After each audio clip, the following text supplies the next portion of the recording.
I'd like to call the City of Wheat Ridge Planning Commission for October 17, 2019 to order. Can I get a roll call of members, please? Melissa Antle, Here. Daniel Larson, Here. Janet Leo, Here. Scott Ohm, Here. Jahi Simbai, Here. Vivian Voss, Here. Will Kearns, and Richard Peterson are absent tonight. The next order on the agenda is the Pledge of Allegiance. Please rise. I pledge allegiance to the flag of the United States of America and to the republic for which it stands, one nation, under God, indivisible, with liberty and justice for all.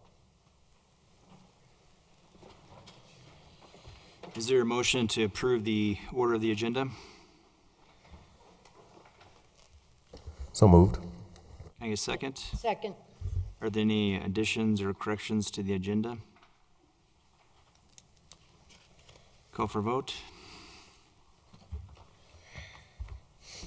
Motion passed 6-0. Is there a motion to approve the order of minutes for September 5th, 2019? I move we approve the minutes from September 5th. Is there a second? Scott, this says August 15th. Oh, that's when we approved them in, This is the meeting, we're approving the minutes for September 5th. That was our last meeting that we took minutes at. okay. So that's right. Thank you. So is there a second? I'll second. Are there any additions or corrections to the order of the minutes? Seeing none, call for vote. So September 5th. Who's here on the 5th? Nope. Is approving those minutes. Motion passed 4-0 with 2 abstaining. Okay, I'll open up the public forum. This is the time for any person to speak on any subject not appearing on tonight's agenda. We have 2 cases, an application filed by Wonderland Homes and another ordinance amending section 26-205. Is there anybody that signed up to speak? No one signed up to speak for the public forum. Okay, I will close the public forum. Before I start the public hearing, I'd like to welcome the members of the public and ask that you respect the statements made by city staff, the applicant, and my fellow planning commissioners during the proceedings. It is important that the public meeting be conducted in a dignified and respectful manner. Please do not clap, yell, boo, make commentary from the audience, or otherwise disrupt the proceedings. I open up the public hearing for case number WS-18-01 and WZ-18-13, an application filed by Wonderland Homes for approval of a 57-lot subdivision and for approval of a specific development plan for property zone planned residential development and located at 5372 to 5392 Quail Street, and would ask that the applicant, the staff, and anyone from the public who plans to testify or comment, please stand and raise your right hand. Do you swear to tell the truth in this matter as you know it? I do. Thank you. And ask for the staff report.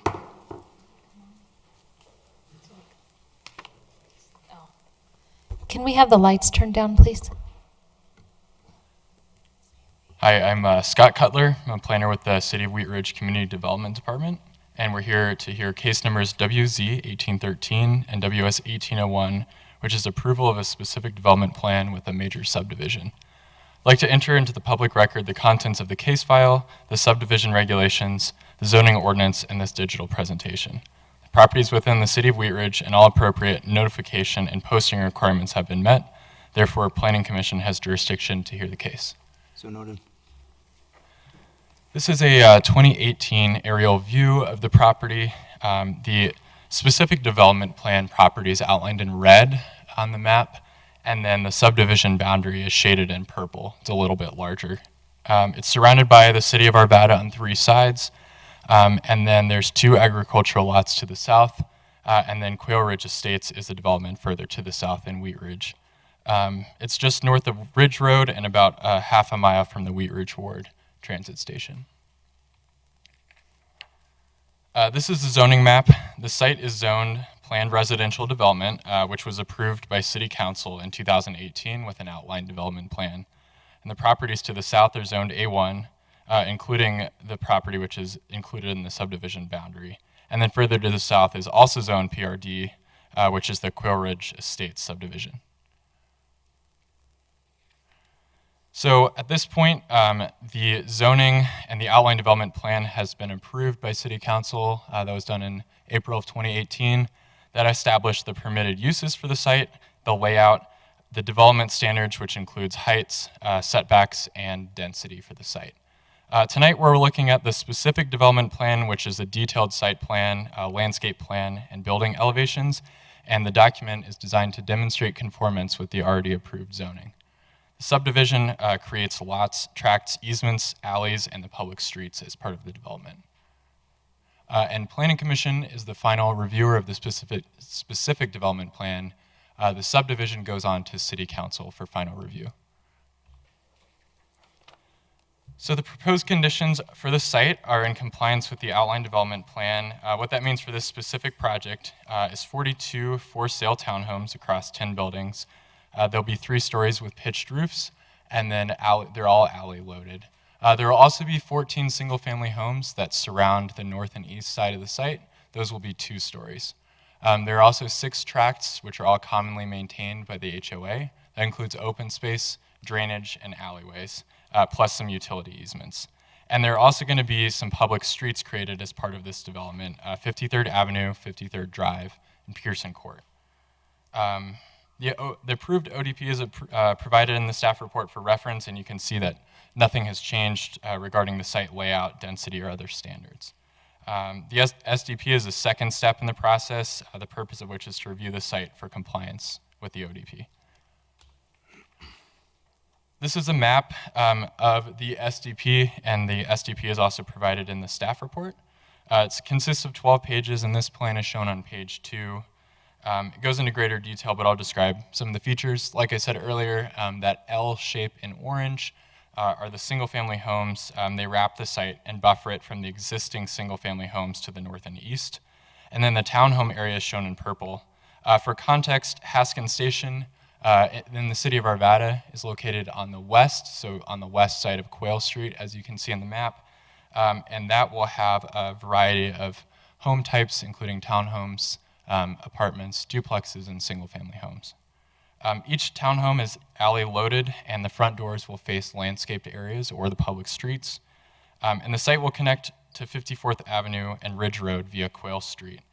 The developers of Haskins Station and Quail Run will coordinate the construction of that street. And yeah, like I said, 4 public streets are being built, 3 in the city of Wheat Ridge, and then 1 Quail Street, mostly in the city of Arvada, except for the sidewalk. Guest parking is provided along the public streets, and some streets have carve-outs to specifically define on-street parking. As well, each unit has a 2-car garage. I'll present the plat in a minute, which shows the lot lines, but it will align pretty much with this. This is an annotated landscape plan for the site. The landscape plan itself is on pages 4 to 6, but I think this document's a little bit better and shows off exactly what's going to go on out there. So it's a colorized version of the landscape plan, which shows potential building footprints.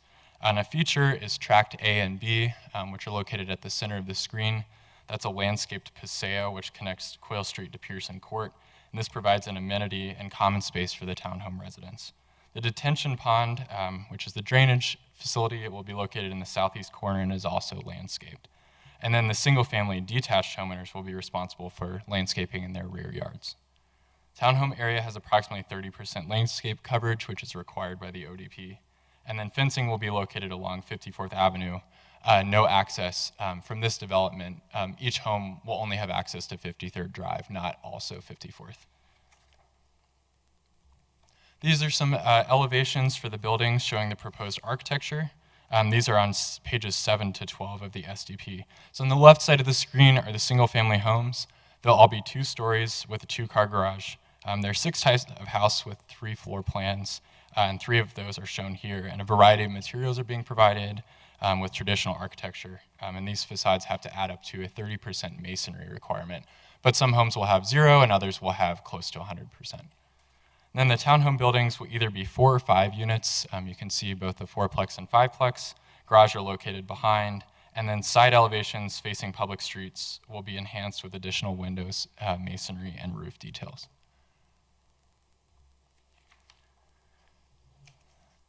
So the aerial photo showed the plat and SDP of different boundaries. The red dashed line shows the limits of the PRD zoning and what's being developed as part of this proposal. And then that plat includes that area plus the outline portion in yellow to the south, which includes lot zone agriculturally, the detention pond, and the extension of Pearson Court to the south. It also includes Tract F, which is a drainage tract, drainage conveyance, which will then tie into the Skyline Estates drainage system via a private property owner's lot.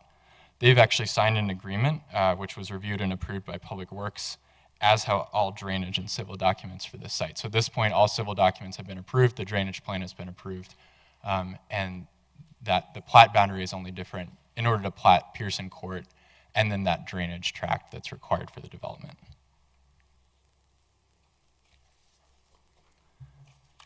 So the drainage area is shown in blue on this map, and then Pearson Court will be extended to the south along Tract D to this yellow line. The lot and street layouts match those on the SDP, and then again, you can see the green area is that common landscaped area for the townhome residents. There are other pages in the plat, and they cover easements, tracts for sanitary sewer, drainage, water, utility, and access. And utility easements have been designed in coordination with the utility providers, especially Xcel. So like I said earlier, City Council approved the rezoning for this property in April of 2018. And then the SDP and plat are based on the standards approved under the ODP. We did refer this out to outside agencies, including fire, water, and sanitation. No concerns at this point. And then both Public Works and Planning departments have found the SDP, plat, and civil construction documents to be approvable. There's a 15-day public hearing noticing for this site, and letters were sent out to property owners within a 300-foot radius. I received about 4 phone calls, walked through the development with those folks, and sent a few people the actual SDP document. We did not receive any formal written comment as part of this outreach. So staff finds that the request meets the regulations and is consistent with the ODP and is in compliance with all standards in the ODP and city code.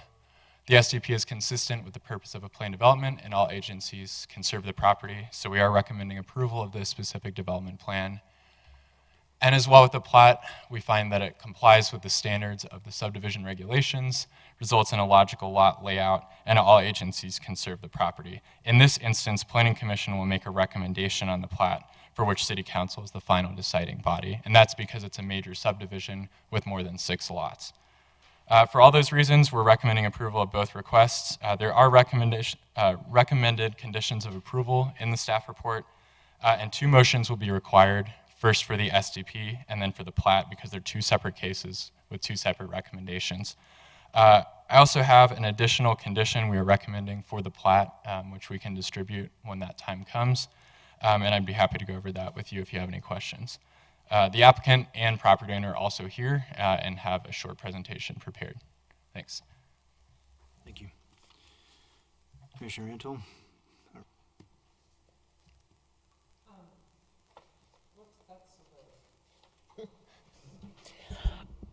I just wanted to confirm that the zoning actually is what determines the density, right? What we're approving here has nothing to do with approving density? Correct. So the ODP has the exact number of units that would be allowed, and this plan is in conformance with that. So there would be no additional density or units that were not originally approved. Okay, thank you. Commissioner Simai? Scott, on page 3 of the document you gave us, at the first paragraph, which talks about purchasing a portion of the another property, could you walk me through? I think I understand what this is saying, but could you walk me through that a little bit in more detail? Sure, and I'll actually go back to the map so you can get a better idea. This might be a good one. So this is the property in question that's part of the subdivision boundary. It's the southernmost lot, 5352 Quail Street.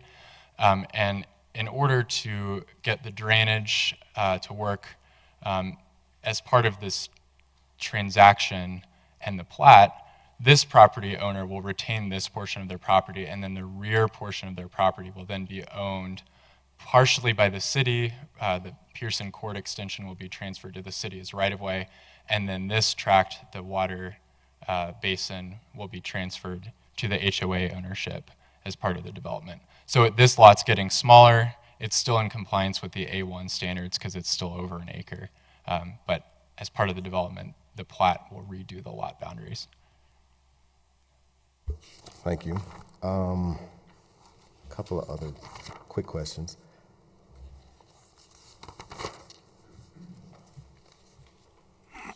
So on page 8, we talk about under the section 5 subdivision plat, right of way. Second paragraph, the majority of Quail Street lies within the city of Arvada and will be built to Arvada roadway specifications, but there's a portion of Quail that lies within Wheat Ridge and will be built to Wheat Ridge specifications. Could you give me an idea what are the differences in specs? Yeah, so unfortunately, each city has slightly different width requirements for their streets, and the only portion in Wheat Ridge of Quail Street in this area is the sidewalk, which is we consider to be a local street. 5-foot attached sidewalk is the requirement. Part of this development, they're actually building a bit of a detached sidewalk to allow for this on-street parking and landscape buffer. But that's the only portion in the city of Wheat Ridge, and then the rest will be built to the city of Arvada standards. And I believe their street section is actually a little bit wider than the city of Wheat Ridge section. So that's what I meant there. Yeah, my last question for now, under section 6 on page 9, just a quick question under Valley Water. Owner is responsible for taps. I hadn't seen that before. Could you explain that? Yeah, so each house, each unit is required to have their own water tap, which connects to a main line, and then there's a tap fee for each unit, and that allows each house to have their own individual metered service, as opposed to a shared, like an apartment building might have a shared meter. But this will allow each unit to have its individual connection to the street. Commissioner Larson?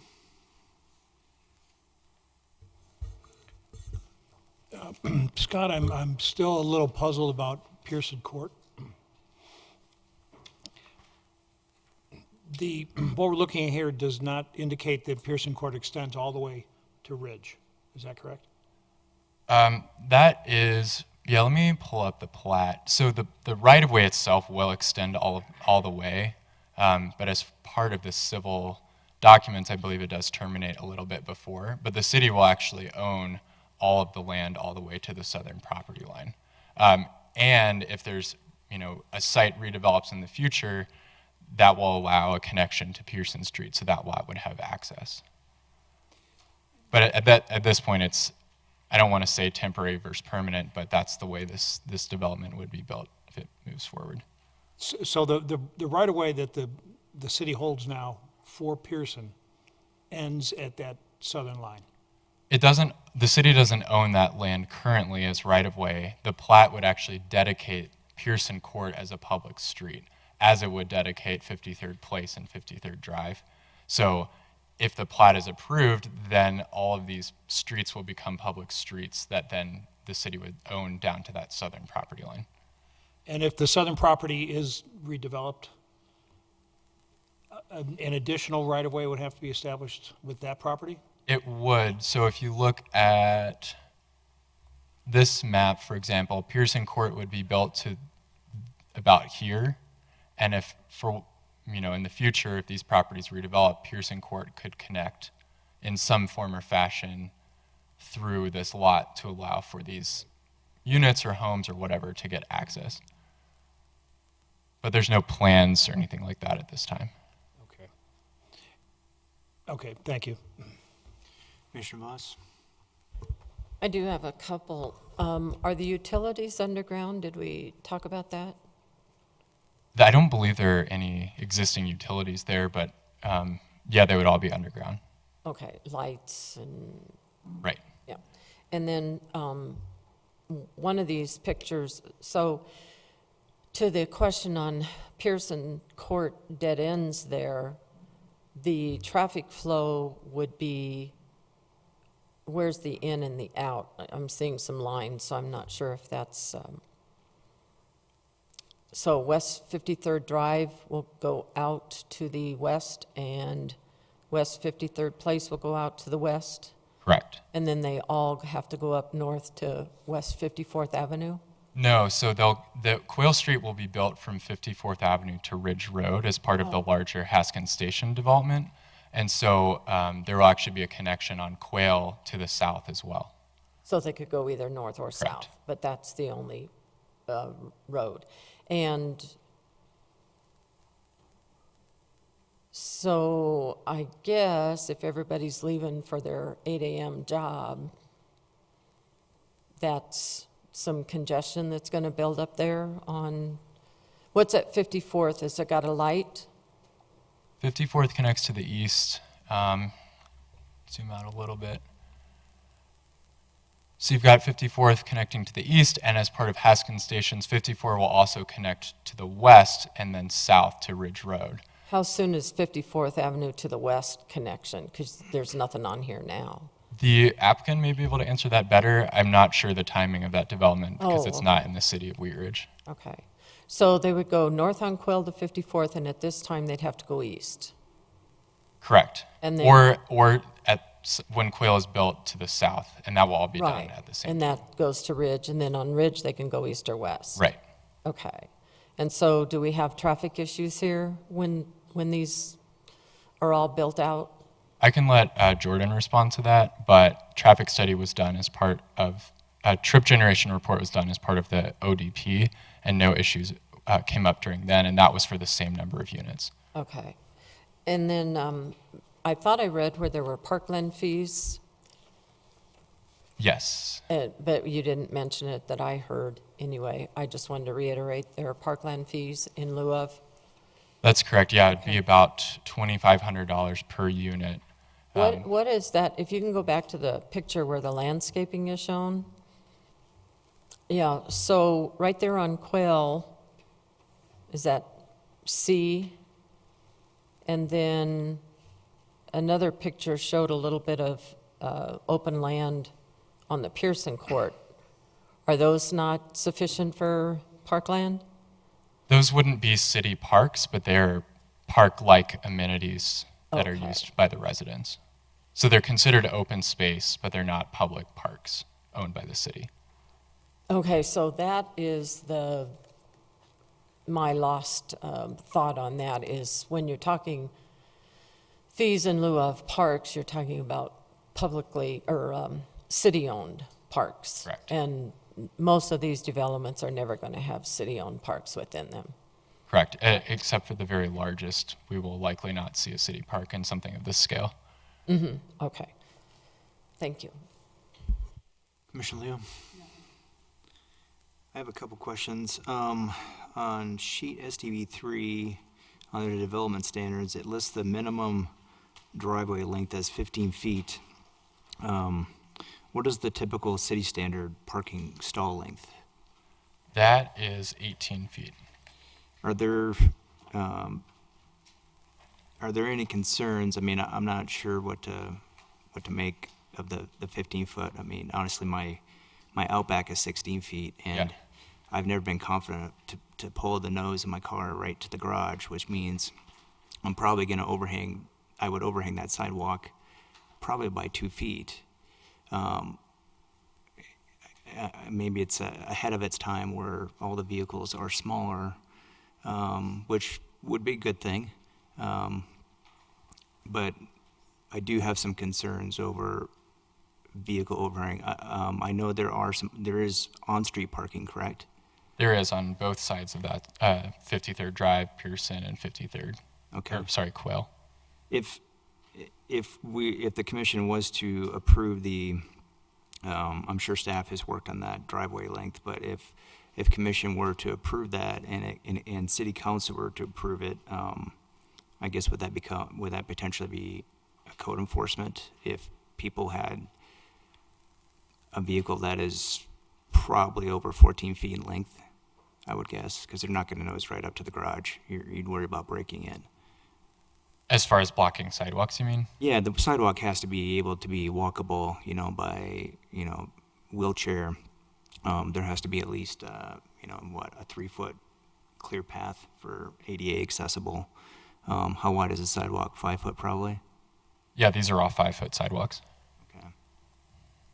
I'm just curious if that has ever come up in in the staff as far as and like I said, maybe it is ahead of its time, of where a 15-foot length, where everybody has smaller cars, but Not having the history on that actual requirement here, that was also in the outline development plan. Okay. With a minimum driveway length of 15 feet. And Yeah. So this site plan shows an alternation of 15 feet to 18 feet driveways, depending on the house. I know some of that was done to make sure that not every house is aligned exactly perfectly, and you get some alternation in architecture and setbacks and things like that. So I think that might have been a trade-off. But I'll move on to my next question. On sheet SDB 4, the landscape plan, I'll have a few questions on this one. The first question I have is, the street frontage chart only shows Quail Street, YR, West 54th Avenue, West 53rd Drive, West 53rd Place, and Pearson Court excluded from that tree requirement chart. So that frontage chart specifically refers to the portion of Quail Street where there's a detached sidewalk, and that would require some street trees between the sidewalk and the street. The other streets all have attached sidewalks, and city code requires 1 tree per 70 feet of street frontage. And in this case, it would just be 1 tree per single-family home lot. So the street frontage requirement would be handled at time of building permit when we look at the individual lots to make sure that they each have a street tree. So the difference is those would all be on private property, whereas the Quail Street street trees are on public property in the city right-of-way. So I guess I think to clarify, are you saying that with all the other streets, not including West 54th Avenue, but not including Quail, that 53rd Drive, 53rd Place, and Pearson, those are private streets, non-city maintained? No, they're public streets, but the way the right-of-way is, it's an attached sidewalk, and then everything behind that is private property. So the street tree would then go onto private property. But they're public streets. We just don't have, they wouldn't be in the city right-of-way. They would be on private property, but they'd still be a street tree, if that makes sense. Because the code says required within the minimum building setbacks abutting public right-of-way, 1 tree for every 30 feet. Correct. Of street frontage. So that would be, It doesn't say attached or detached. that would be on private property. There would be no way to have a street tree in public property in this area. Okay. And then so we're just looking at primarily Quail Street. They're supposed to have 13 required trees, but they're only showing 4. Correct? Yeah, I'm sorry, I'm looking at the plan. So that appears to not meet the city's code. Right, so there are additional 9 trees that are accounted for in the front yard landscaping of the single-family attached, which are the townhomes, and then the house. So lot 1 will also have a street tree on Quail Street. And so those are street trees, but they're on private property. So that's the differentiation, is the trees that you're looking at on the actual plan are in the public right-of-way, and then the other trees that count towards that tree requirement are in the private property.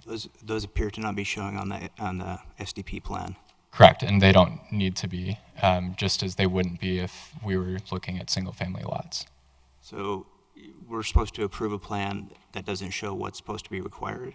So for building permits, typically we'll handle all of the on-site landscaping at time of building permit. That's specifically true for single-family homes, but for townhome developments as well, they've actually provided a typical landscape plan for a townhome unit on SDP 6. So that shows a schematic of what the landscaping would look like for a townhome product and a single-family detached product. That includes street trees, shrubs, all that stuff. And those species are designed to match the plant schedule on SDP 6 as well. So it's a unique approach, but for something like this, which is a hybrid between a single-family product where we would only be looking at it at time of building permit and something that's a multifamily product that we'd only look at time of SDP, this is kind of a halfway point.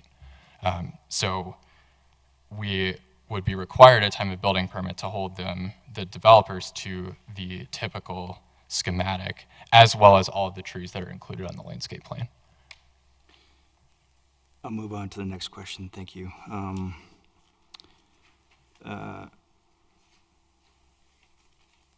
This is a small thing, but the applicant is showing a tree as like a 6-foot clump, whereas the city requires 2-inch caliper.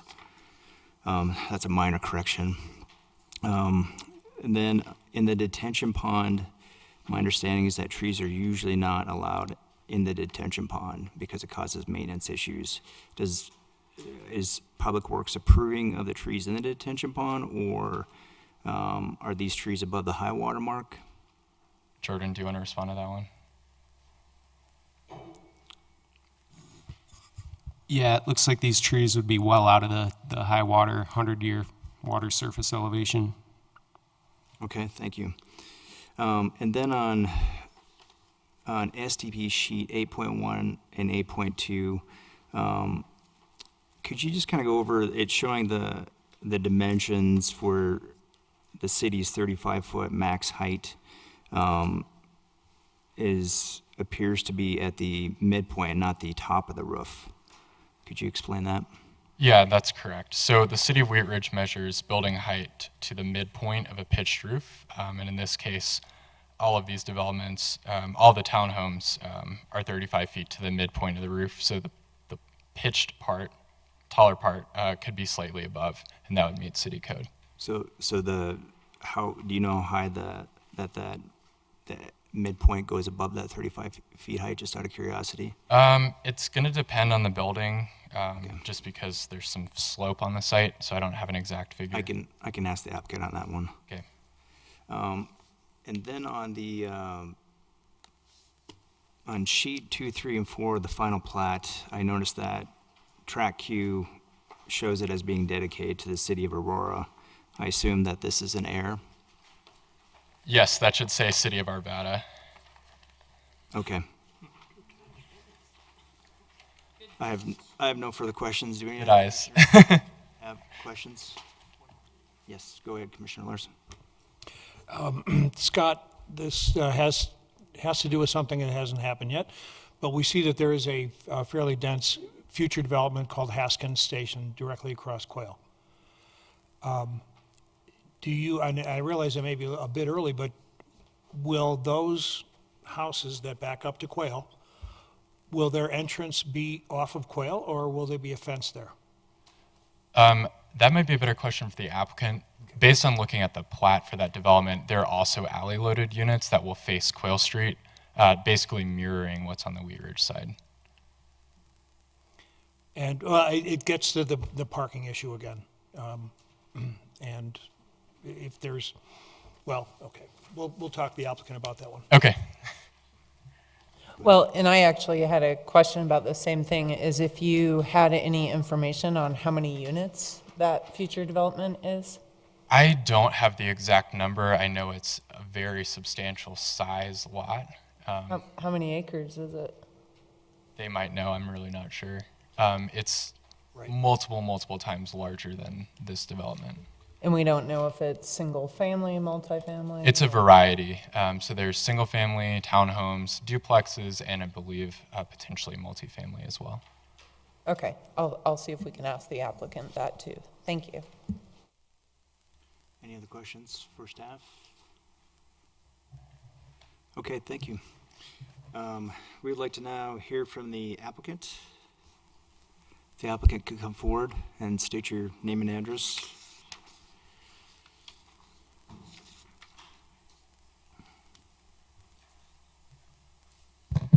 Thank you, Commissioners. Hello, my name is Colby O'Haron, and I'm here as a representative of Wonderland Homes, who's the builder for Quail Run Station 53. Briefly, I'd like to give you some history about our company's story, a little bit about our team, and a little bit about our homes. First, a little bit about our origins and history. Wonderland Homes is a locally owned and operated company founded in Boulder, Colorado 53 years ago in 1966. Hopefully it's apparent that I wasn't the founder. However, me and my two partners continue to operate under the premise and mission of it's about character, which is how our company was founded. Character not only as it relates to the aesthetics of the homes that we build, but also the way we conduct our business and the people we choose to be on our team. On the topic of team, our executive team brings more than 100 years of combined experience in the community development and construction. All three of our owners are active day-to-day in our business. 100% of our sales and construction staff are professionally licensed in each of their areas of expertise, which we feel is extremely unique, not only in the state of Colorado, but also on a national level. We hire the best and brightest based upon a myriad of criteria, but no less important than their skill set is their dedication to one of our most important core values, and that's do the right thing. Our homes, Wonderland prides itself on designing for the community. We listen to our customers and fine-tune our plans. We rarely repeat plans for communities. We were one of the first builders in Colorado to fully commit 100% to the Department of Energy's Energy Star program, and since have constructed over 1,400 qualifying homes since 2005. We utilize sustainable construction practices, recycling, install high-efficiency equipment wherever possible, and practice high building science methods wherever possible. Our current homes range from 1,000 square feet to 3,500 square feet. We build from Fort Collins all the way down into Douglas County, and price ranges currently from the low 300s to the high 700s. On behalf of Wonderland Homes, I thank you for your audience, and we look forward to partnering on this community. Are there any questions? Thank you, Commissioner Simoy. Commissioner Antone? Yes, I was wondering if you had any information about the Haskell development over in Arvada, just how many units? I do not know how many, I know it's a couple hundred units. Okay. Their plat was just approved in the last couple weeks, I believe. Okay. But I know it's hundreds. Okay, and I know that's not your development, so thank you. We worked with them directly on the Quail Street improvements. So 477. 477, all right, thank you. Commissioner Larson? So given the breadth of the Haskin Station's development, are you concerned at all about traffic loading on Quail? Most of the Haskin, from the site plans that I've seen, most of the Haskins traffic goes directly south out of their project to Ridge, and they also have western access as well. My guess is that there will be some traffic on 54th as they're bringing 54th down in through their project connecting to Ridge, but we don't really expect to see a lot of Quail Street traffic. Will they be parking on both sides of the street? Quail Street has parking on both sides, yes. And Wheat Ridge doesn't own both sides of Quail, right? Just the eastern side. It's all for now. No questions? Okay, I just have a couple questions. Do you know what is the maximum height of a building on these plans? I believe the roof pitches on you're speaking of the single family Yeah. attached. Yep. I believe the roof pitches are 412, and so that would add maybe a couple feet to that 35 maximum to the ridge. So like another 5 feet? 2. 2? Okay. I think that's the only question that I have. Are there any other questions? Okay, thank you. Thank you. We will now move on to the citizens forum. There will be a 3-minute time limit, and time may not be yielded to another person. Are there any citizens that have signed up to speak?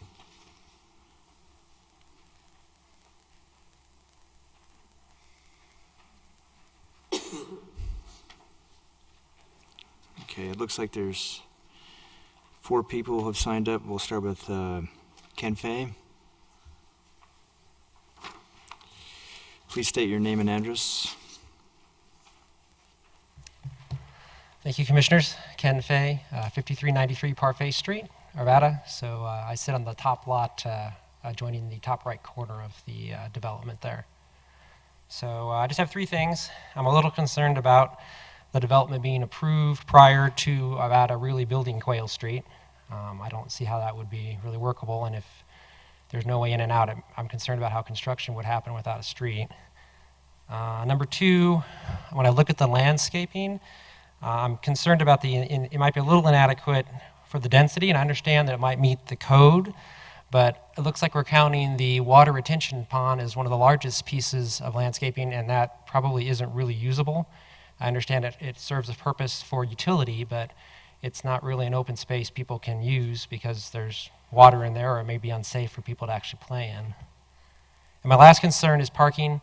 With the number of units there, I think people have larger cars as opposed to smart cars in general. If I certainly walk around the neighborhood surrounding, there's a lot of trucks and large SUVs, and so I do share the concern of Mr. Ohm that it'd be hard to let people have adequate parking with the length of driveways that are considered here. That's all that I have. Thank you. Next person is Summer Clark.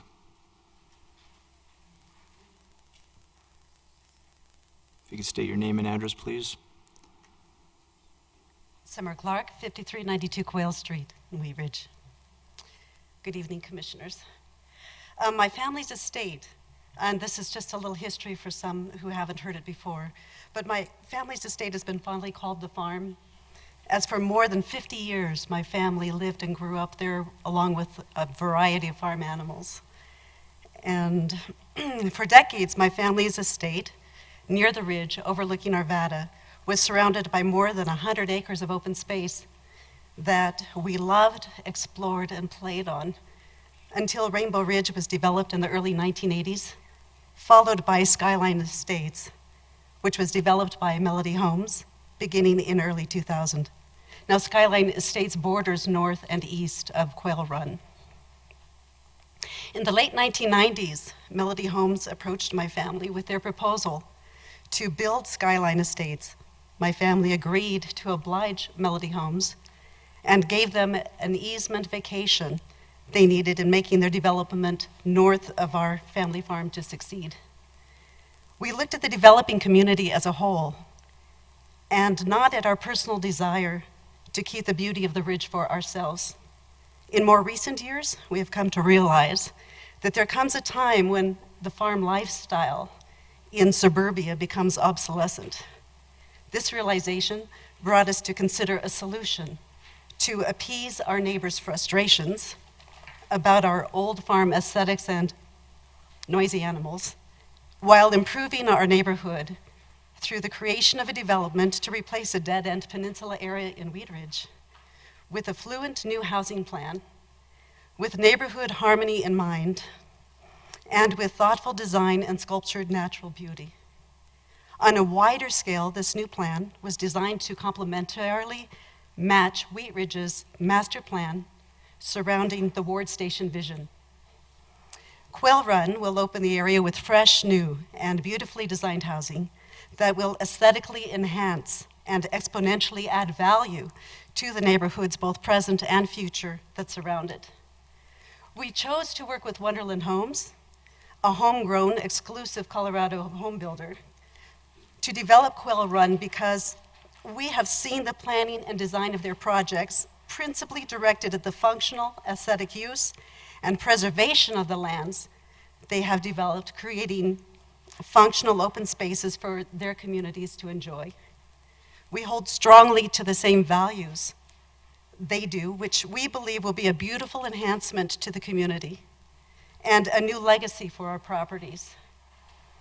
And someone mentioned about Quail Street. It actually has been approved with the Haskins Station plat, which allowed us to come forward with this hearing. We've been held off a year just for that to happen. So most likely, Haskins will be developed in tandem, or I would say together with this development if it were approved. Thank you. Thank you. The next on the list is Angela King.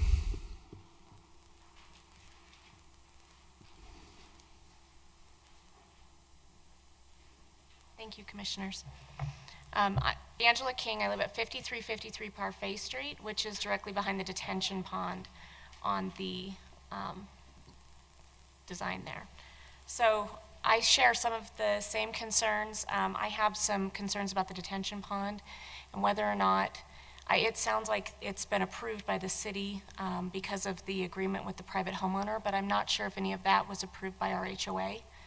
And I don't know if the HOA is aware of the drainage that would come into our ditches in the back and then need to drain through all of the homes below the private homeowner that agreed to this. So I would just want to confirm that that has been covered and addressed. Because we've had many discussions as a homeowner group on our Parfait Street, and he's never been involved in any of our discussions. Also, I'm very concerned about additional parking and traffic. We already have a lot of traffic on Ridge Road that's been very complicated by RTD and the trains there, the timing of the lights, and we have a hard time exiting our neighborhood to the south from Parfait. So, you know, we have fought the Haskins development, even though it's been approved by Arvada. It's far too high density for what we're comfortable with and the streets that are there. And everybody's going to end up exiting to the east, which is all through our neighborhood. And they're going to go across 54th and then sometimes down through Parfait, because then that takes them over to Ridge Road, and it's the first street that comes out of that area. So we already experienced people speeding through there, parking in places that aren't approved. We have a difficult time getting code enforcement to come and write tickets for people. And I would hope that the driveways are large enough that people can actually park there and we can walk around on these sidewalks and not have to walk around vehicles, but that also every single unit has appropriate parking for the number of people that they expect to house there. Because there were some condos built to the south of us off of Parfait, and we fought the same battle with them. I've been an original homeowner in Skyline Estates since 2004, and every time we see a high-density project come in, it just really complicates our parking and traffic. I also have, behind our property are these large agricultural properties, and I know Summer makes it sound like they're an eyesore and that we're welcoming a large development like this, but we are not. We have beautiful, large, mature trees. We're afraid that all of that is going to be gone and that the smallest and cheapest trees will be put in to satisfy the landscaping needs. I would love to see our mature trees kept, if possible, especially through the drainage area, if that's a possibility.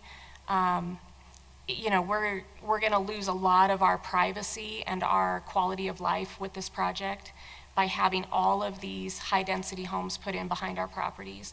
And while we know that development has to happen, we'd just like it to be in a way that is less impactful to our current way of life. So I appreciate all of those considerations.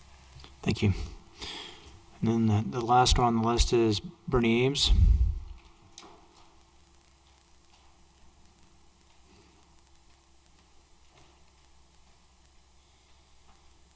Thank you again for taking the time to listen to our concerns and to hear us out wholeheartedly. We do absolutely appreciate your attention to this. I would like to second absolutely everything. Can I get your name and address, please? 5363 Could you lower that mic a little bit? Thank you. I'm short, sorry. That's okay. Bernie Ames, and I'm at 5363 Parfait Street. So I'm 2 houses north of where Angela lives. And I just wanted to basically second everything that Angela has said. One of the huge concerns that has been in our neighborhood already is that people come up to 54th and they speed down our street all the time. Again, when they built the townhomes at the end, or condos at the end of our street, God, what, 8 years ago, whenever that was built, we saw a huge impact of that already. Getting to Ridge Road, and with all the train traffic that is happening right now, the timing of the lights and getting across Ridge at Miller is very complicated. Literally, every morning, I'm sitting there already 5 to 10 minutes, depending on how the trains are.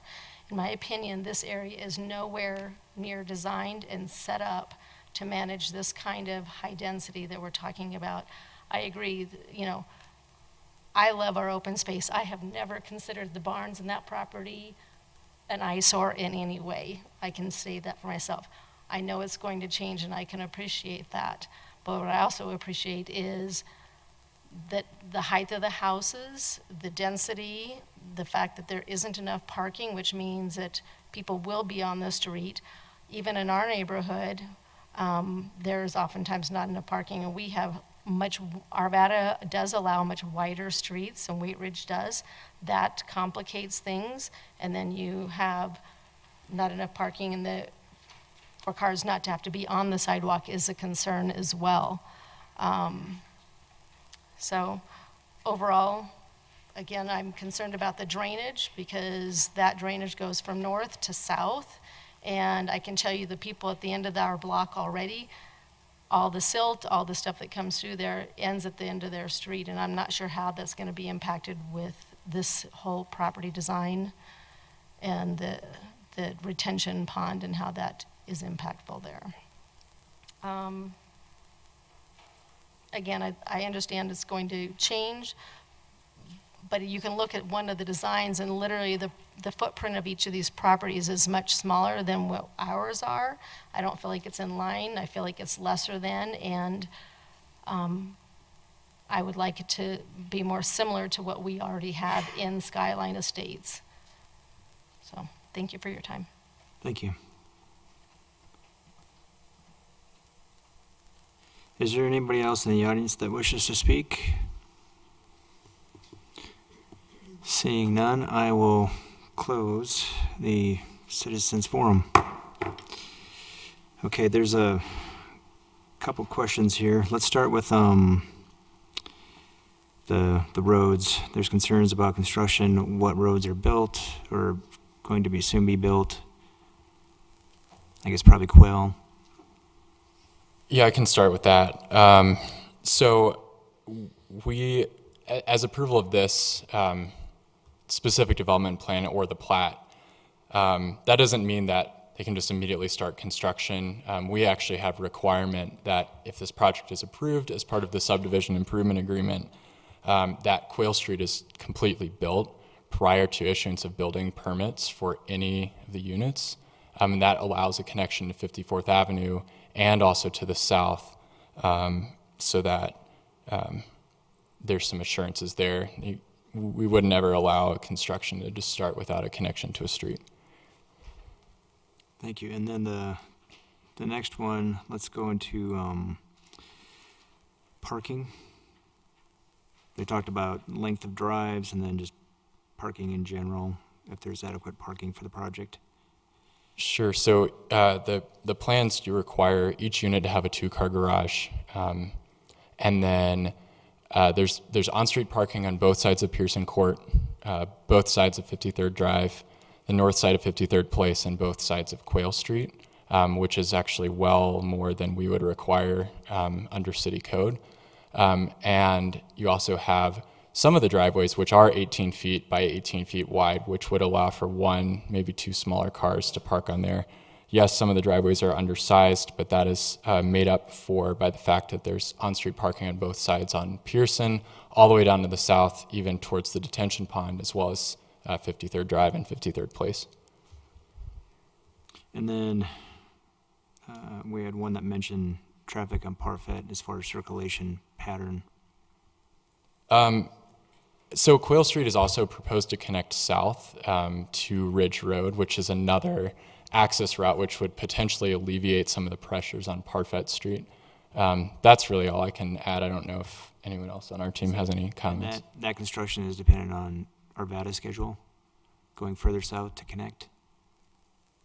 To my knowledge, yes. That the Quail Street's required to be completed before these developments can get going. But I mean, south of 53rd Place, is that existing, Quail? 53rd, there's actually a 53rd Avenue as well in Quail Ridge Estates. So Quail Street would have to connect to 53rd Avenue and the rest of Quail Street that then goes down. But yeah, there's already a portion of Quail Street constructed as part of the Quail Ridge Estates development, which was just finished earlier this year. But there's no, once the Quail Street comes from 54th Avenue to 53rd Place, that's it. It doesn't go any further south. It will go further south, all the way to Ridge Road. Okay. And then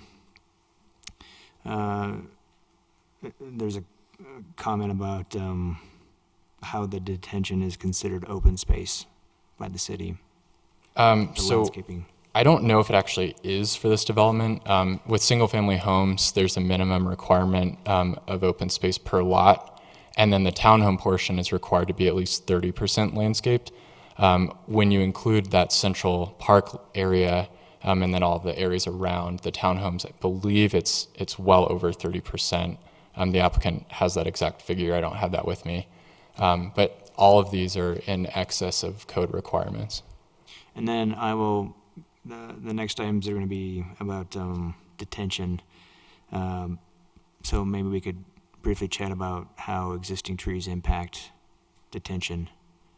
That they're talking about, there's some existing trees on site, and maybe in the detention, and if we kept them, how that would impact grading of the detention, or if the detention would work, I guess. Can we keep the existing trees in the detention, I guess is the short question. I don't think you can. You have to regrade that area, so the trees will probably have to go.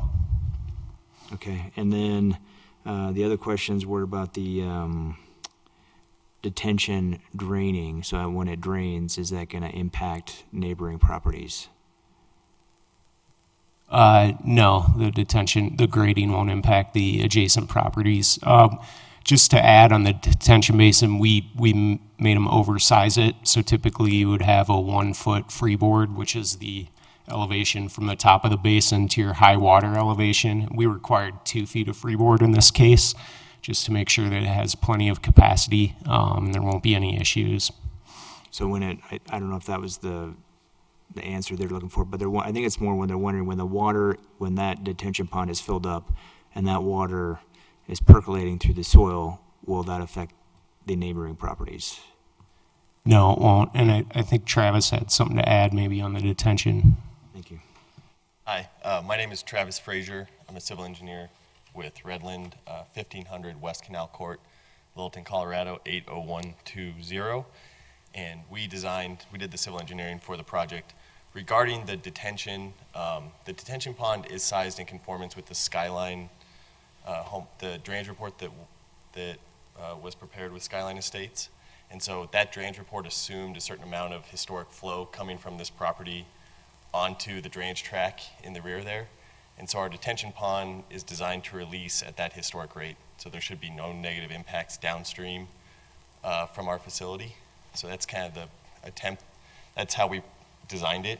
And we worked with the city and did calculations on the capacity of the channel, the capacity of the pipes, to make sure it's all in conformance. We have a letter from the neighbor that we're discharging onto their property. We have an easement from them. We have a letter from the HOA. We did attempt to meet with the HOA 3 times, and they canceled on us all 3 times. So, we did our best. Okay. If there's any other questions related to that, I'm happy to answer. Are there any questions from the commissioners? Yeah, to follow up on that, and I know Scott mentioned earlier, and you just referenced the eventual drainage. The water that's detained in this pond eventually, at a known rate, drains out where? So there's a drainage channel in the back of all those lots. In some places, it's an open channel, it's a concrete U. In other places, the homeowners have piped the channel. And so basically all those lots drain to the rear, and then all of our property drains to that channel. And then it drains down to the south, and it goes into a pipe along the southern lots, and it goes to a detention pond within that development. If that makes sense.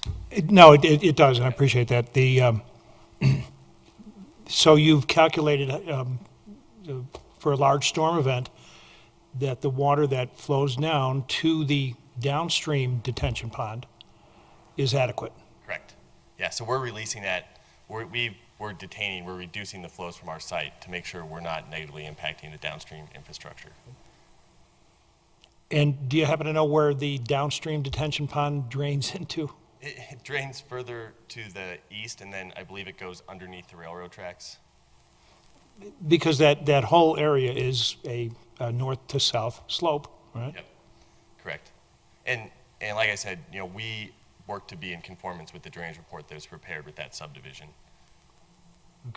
Okay, thanks. Are there any other questions for? No? Okay, thank you.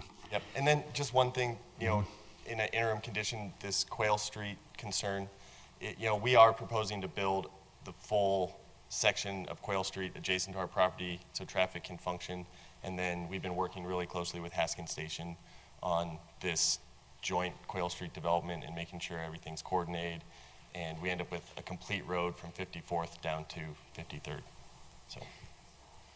And I'd just add the concerns about additional traffic on Parfait Street. Don't really see that being an issue because Quail Street will connect from 54th down to Ridge before any of these units go in. So there'd really be no reason for somebody to go up to 54th and head east and then come down Parfait. They would typically just go down Quail Street if they're going to head south. So don't really anticipate any impacts to the traffic on Parfait Street. Commissioner Voss? I had a question. It was mentioned that there would be no negative on drainage. What do the residents do if there is a negative and they feel that the drainage is leaking into their home, their basement, their property? What is their recourse if that should happen?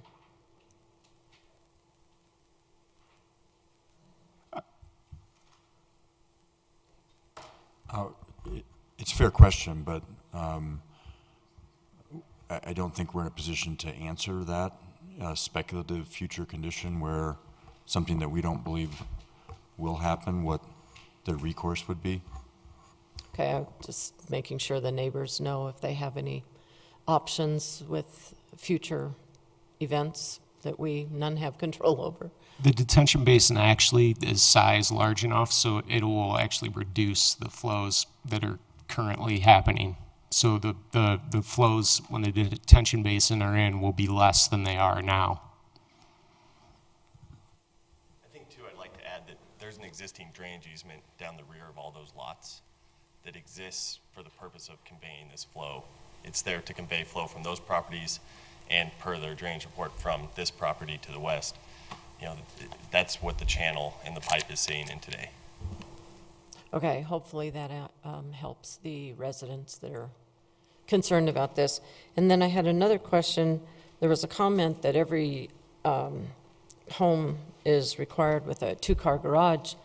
What if nobody parks in their garage and everybody's out on the street and everybody's in their driveway? What does that look like? If I could answer that, I mean, Scott has stated this, but the citywide requirement for parking for single-family homes where there is on-street parking is that you have 2 off-street spaces. Those can be in a driveway, they can be in a garage. So the standard citywide for all single-family homes is that you have 2 off-street spaces, whether that be in a driveway or in a garage, if there's on-street parking. So I just want to reiterate that this project is far exceeding minimum standards that apply citywide. Even if no one parks in their garage? We can't control that any place. No, I know, but that's a large possibility with how people operate. That's what the neighbors have to live with, is how everybody operates. So just a question for a thought. It looks like somebody from the audience wishes to speak again. Do we wish to reopen the citizens forum? Agree. Sure. Okay, we will reopen the citizens forum. Thank you, I appreciate it. I don't want to belabor the point about the drainage, but knowing my neighbors, Not every single storm ditch across the back of their properties is free and clear.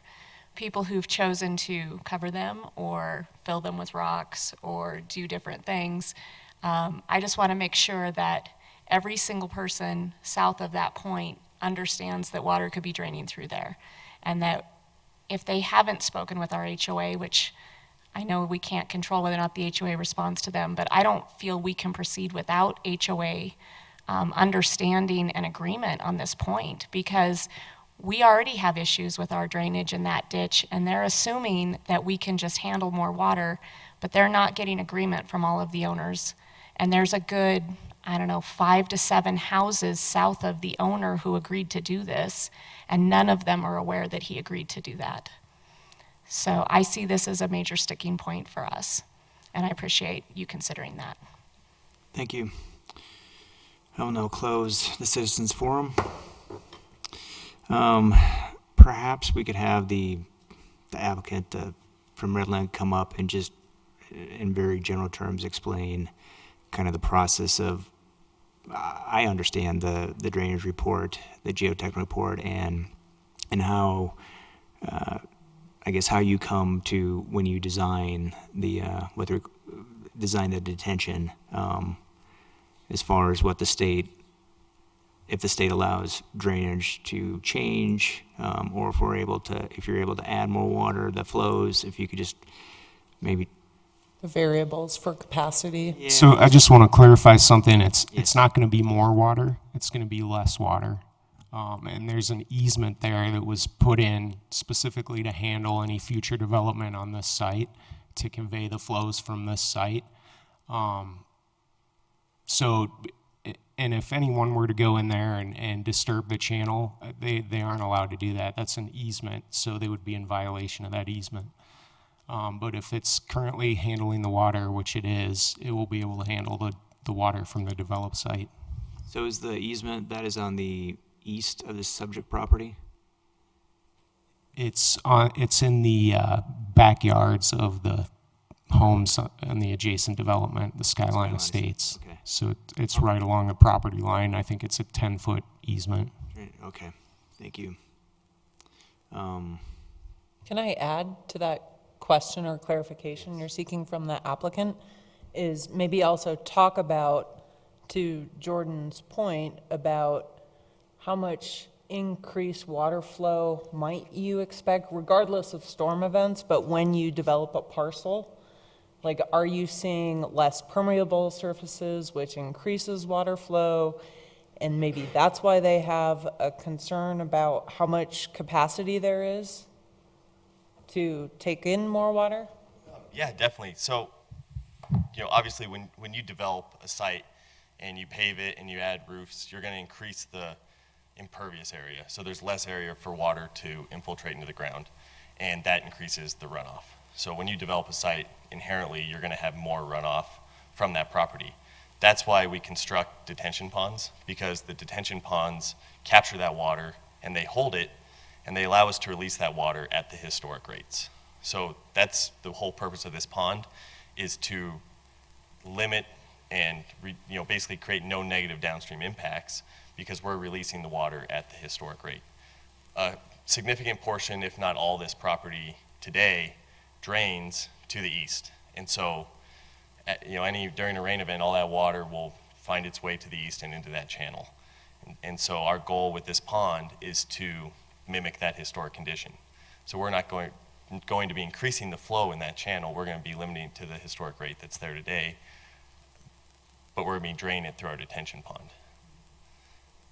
So after, what could happen is after a rain event, the pond will drain and you'll see water coming out at a reduced rate through that channel out to its downstream path. But we're controlling it and we're releasing it at the historic rate.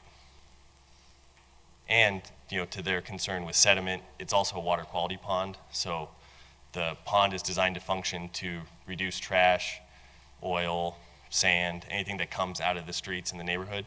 It's designed to capture that, keep it in the pond, and release water at a cleaner rate than it came in. Any questions? I do. So there seems to be concern from Angela, I believe, spoke about it specifically on this HOA. No one's meeting with them. And I don't know the ins and outs of HOA, but can someone speak to the importance of why she feels it's necessary that the HOA is involved? And even though you've attempted to meet with them and they're not, can this not be something that's specifically done?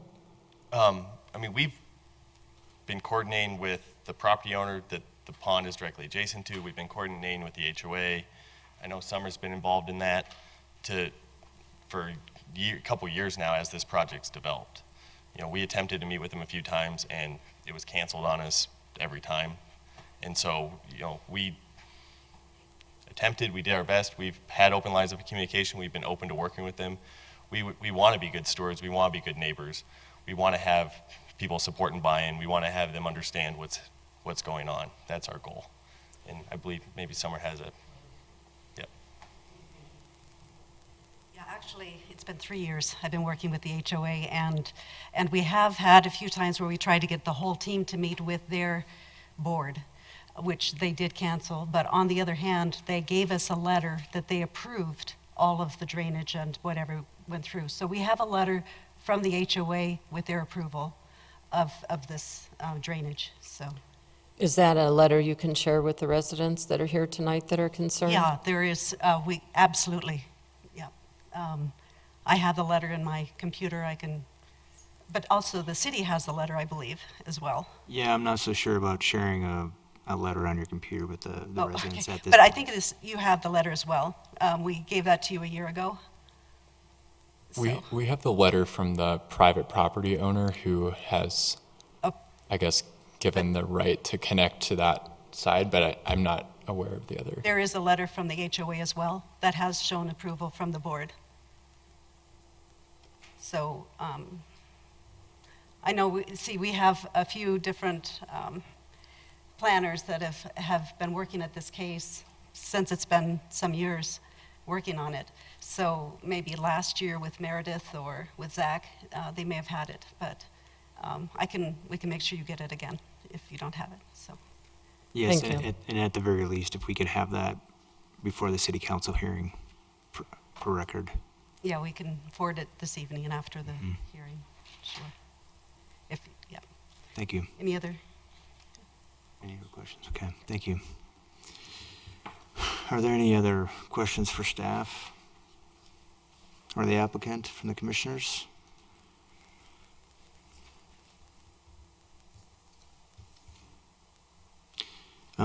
One question I did have for staff is I believe that you had a condition that you wanted to share with us. Was it above and beyond what was already in the packet? It was. So it was involving the construction of Quail Street, connecting 54th to Arvada, to Ridge Road.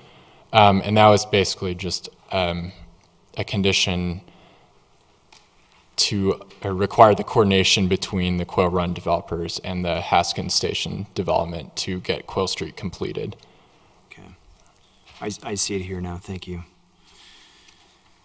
Are there any other questions for staff for that? Go ahead. Not, we can, yeah, but I just want to see if you had any questions for the applicant or staff. Well, one more. Yes, go ahead.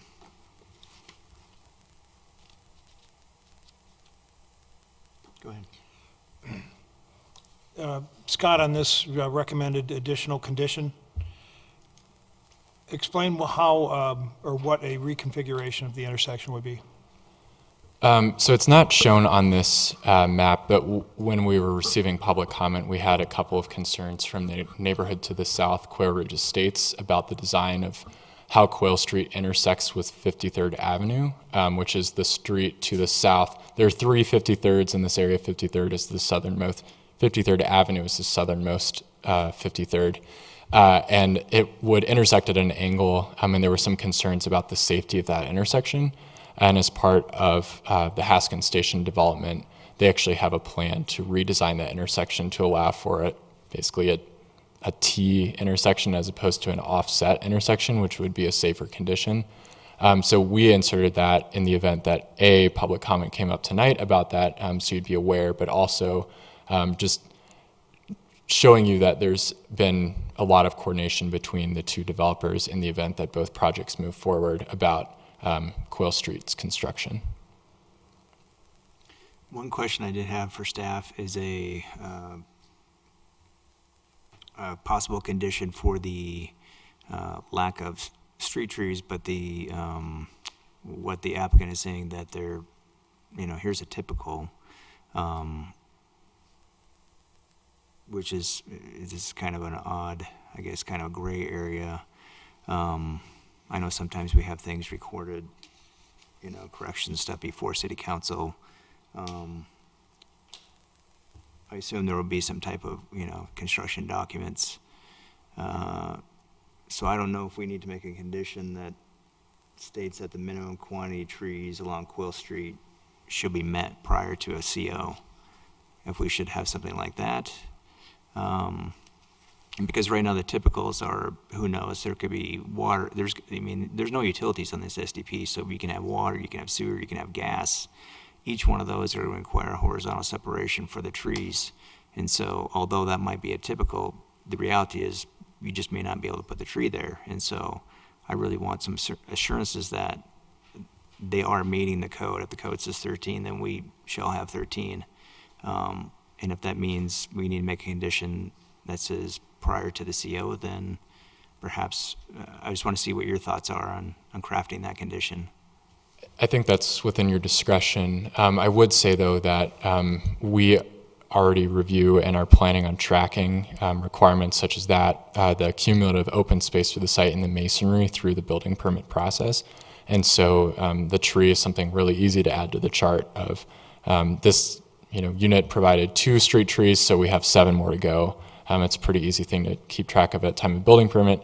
And because we have such a small staff, I anticipate if this project's approved to be reviewing those myself. So, okay. If that's enough assurance, but it's also within your discretion to add a condition. Okay. Do the fellow commissioners, what do you think about the language of minimum quantity of trees along Quill Street shall be met prior to a CO? Repeat that? Minimum quantity of trees along Quill Street shall be met. Quantity of trees along Quill Street shall be met prior to a CO. What's the minimum? It's 13, whatever the minimum is, it says 13, but it's just the minimum, whatever the minimum quantity is along, so, because right now they're saying that, we're so many trees short, but we have some typicals, but we're not quite showing, so we're in that gray area, and the only way that's gonna happen is once they do the construction documents and they actually show every single tree, which they need to know where all the utilities are. There's a lot of information that we don't have, so. And then the other condition that I think we should consider is that there are a couple minor corrections on the plat that lists Aurora instead of Arvada. And so a typical condition that we've done in the past is that all minor corrections occur prior to city council hearing for that one. Does that sound fair? That would be a condition. You would have to make the conditions. Hi. Hi, I'm sorry, I have one comment about the landscape. Yes. I'm Susan Wade, I'm also in Redland, 1500 Canal Court, Littleton. On the apartment, the townhomes, reserving the CO for the trees makes it a little hard when you might be selling one versus all 4. If we could find another way to track the trees, as Scott had maybe recommended, that would probably help for the attached units, different than the single family. I appreciate that. I'm not, I just don't know about those assurances versus the CO. It would have been much easier if the trees were just showing on the SDP, and then we could have, the location doesn't have to be tied in stone, but to visually see the 13 trees along Quill Street, I would have been much more in favor of. But having to say that right now we have a typical, and like I said, there could be horizontal separations for water, for sewer, for gas, and I would like some real assurances. And I think holding back the CO And we are the recommending body to city council.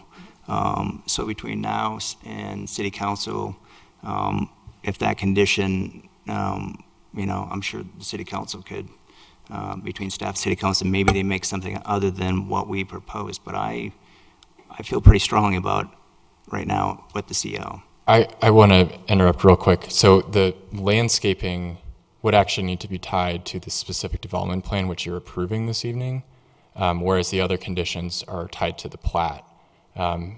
So my concern with tying it to the plat is that city council is only reviewing the plat and they're not looking at anything except for the plat document. So having that condition on there won't really make any sense in the context of the plat, whereas it makes a lot of sense in the condition of the specific development plan.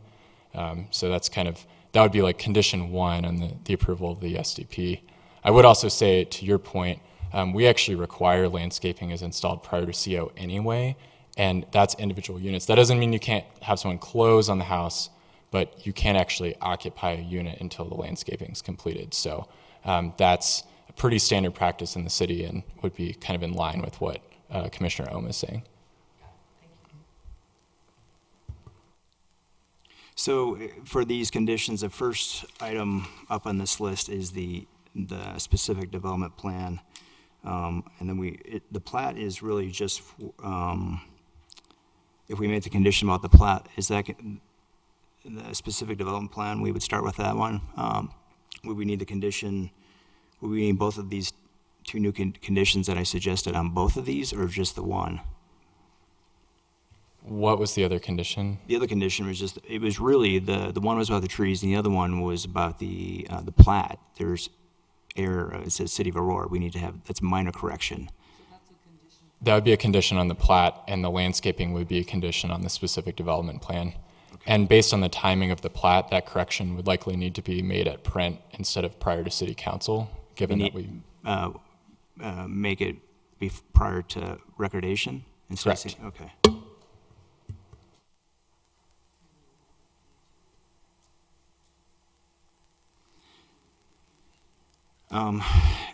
Yeah, we can, you're talking about the condition of, there's a HOA letter. Well, that needs to be entered into the record, I think is what you're, it's dependent upon the applicant submitting that to staff, and then staff, I guess, providing that to city council. I don't know if I'm not sure if that should be a condition. While I certainly agree that it's very appropriate that they've been and continue to reach out to the HOA.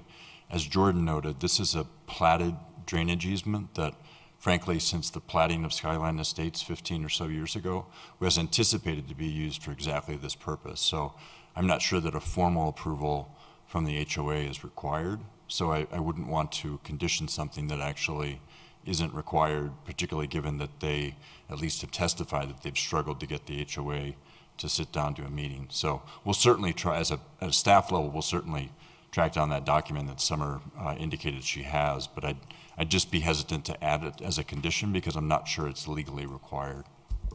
Well, that's fine then. I just want to satisfy the fact that there's a letter out there and no one's seen it other than. Yeah, we'll be sure to coordinate that with Summer, and it may already be in the file. Okay, thank you. Okay, are there any other questions for the applicant or staff?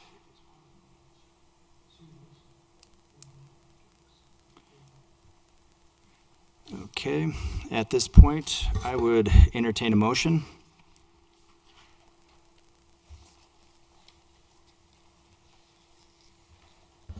I'll make a motion to approve the specific development plan. I move to approve case number WZ 1813, a request for approval of a specific development plan for the property zoned planned residential development located at 5372 and 5392 Quail Street for the following reasons. Number one, the specific development plan is consistent with the intent and purpose of a plan development as stated in section 26301 of the city code. The specific development plan is consistent with the intent and purpose of the outline development plan. Number 3, the proposed uses are consistent with those approved by the outline development plan. Number 4, all responding agencies have indicated they can serve the property with improvements installed at the developer's expense. Number 5, the specific development plan is in compliance with the applicable standards set forth in the outline development plan and with the city's adopted codes and policies.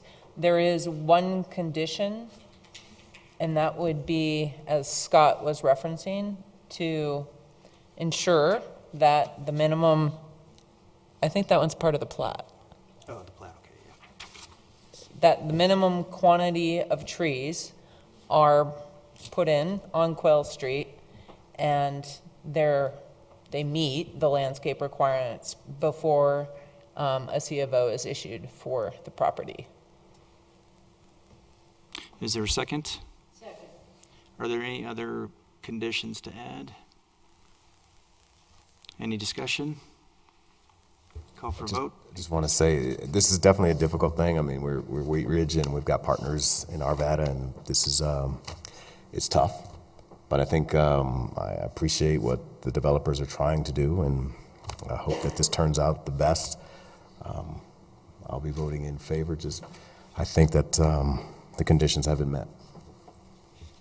Thank you. Any other discussion? Call for vote?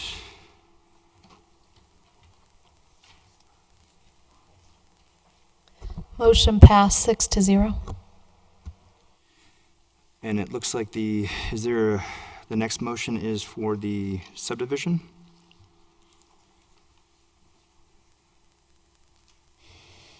Mr. Chairman, I'd like to suggest I'd like to make a motion to recommend approval of case number WS 1801, a request for approval of a major subdivision for property zoned planned residential development and agricultural 1 located at 5352, 5372, and 5392 Quail Street for the following reasons. All agencies can provide services to the property with improvements installed at the developer's expense. The plat will result in a logical layout consistent with future development proposed by the specific development plan. The requirements of Article 4 of the Zoning and Development Code have been met with the following conditions. Number 1, the reception number of the Quail Street right-of-way in Arvada will be filled in prior to the recordation of the SDP and plat.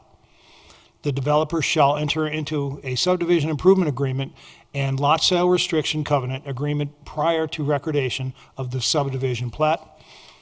Number 3, prior to issuance of building permits, the developer shall provide homeowners association covenants for review by staff. Number 4, prior to recordation, the applicant shall pay the required fees in lieu of parkland dedication. And there are 2 more. The first one, number 5, reconfiguration of the intersection of West 53rd Avenue and Quail Street shall be completed to the satisfaction of the city. And number 6, all minor corrections to the plat occur prior to recordation. Is there a second? Second. Are there any other conditions or any other discussion? Seeing none, call for vote.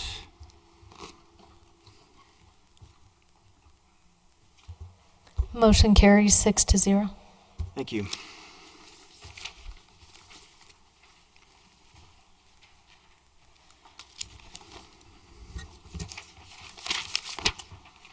I would now like to open up the public hearing for case number ZOA-19-04, an ordinance amending section 26-205 of the Wheat Ridge Code of Laws concerning the development standards for minor accessory structures in residential 1 zone district, and ask for the staff report.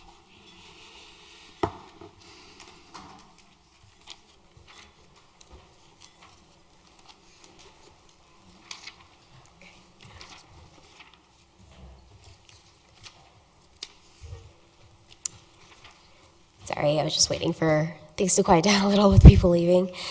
Good evening. My name is Zareen Tasneem, and I'm a planner with the City of Wheat Ridge Community Development Department. Tonight, I'm presenting case number. Sorry. I'm presenting case number ZOA-19-04, which is an ordinance amending section 26-205 of the Wheat Ridge Code of Laws concerning the regulation of minor accessory structures in the Residential 1 Zone District. I'd like to enter into the public record the contents of the case file, the zoning ordinance, and this digital presentation. All appropriate posting requirements have been met, therefore the Planning Commission does have jurisdiction to hear this case. So in 2009, the City of Wheat Ridge's residential development standards were modified in the Zoning and Development Code. As a result, the side and rear setbacks for accessory structures are now 5 to 10 feet in most residential zone districts. However, there was a conscious policy decision at the time to not change the Residential 1 standard, which require 15-foot side and rear yard setbacks for all structures. Staff hears from property owners who are often displeased with the impact of the 15-foot setback in R1, particularly with sheds, and feeling that they kind of float in the middle of the backyard with these 15-foot setbacks. Recently, City Council directed staff to explore the option of a code amendment to reduce setbacks for accessory structures in the R1 zone district. At a study session on August 19th, staff presented an analysis of the code and other jurisdictions' regulations as it relates to the setbacks of accessory structures in R1. Council consensus was to reduce the minimum rear and side yard setbacks to 5 feet, but only for accessory structures 200 square feet or less in size. Which leads us to the proposed ordinance attached to your staff report that reflects council's decision and includes 2 text amendments to the zoning code. One is for this minor accessory structures in R1 to be limited to a maximum size of 200 square feet instead of 400. And 2, the minimum side and rear setbacks are 5 feet for these minor accessory structures in R1 instead of the current 15. Based on this change, any detached structure over 200 square feet in R1 would become classified as a major accessory structure and would need to meet the 15-foot side and rear setbacks. So staff recommends approval, and the next step would be a City Council public hearing set for October 28th. This concludes the staff report, and I'm happy to answer any questions. Thank you. Commissioner Samayan? 2 questions, I believe.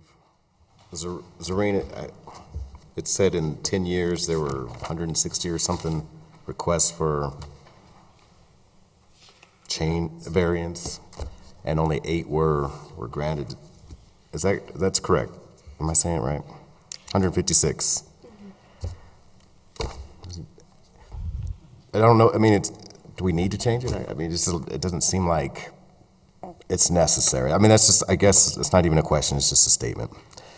My question is, in terms of the minor, did the city council, or should we consider the maximum height being changed as well?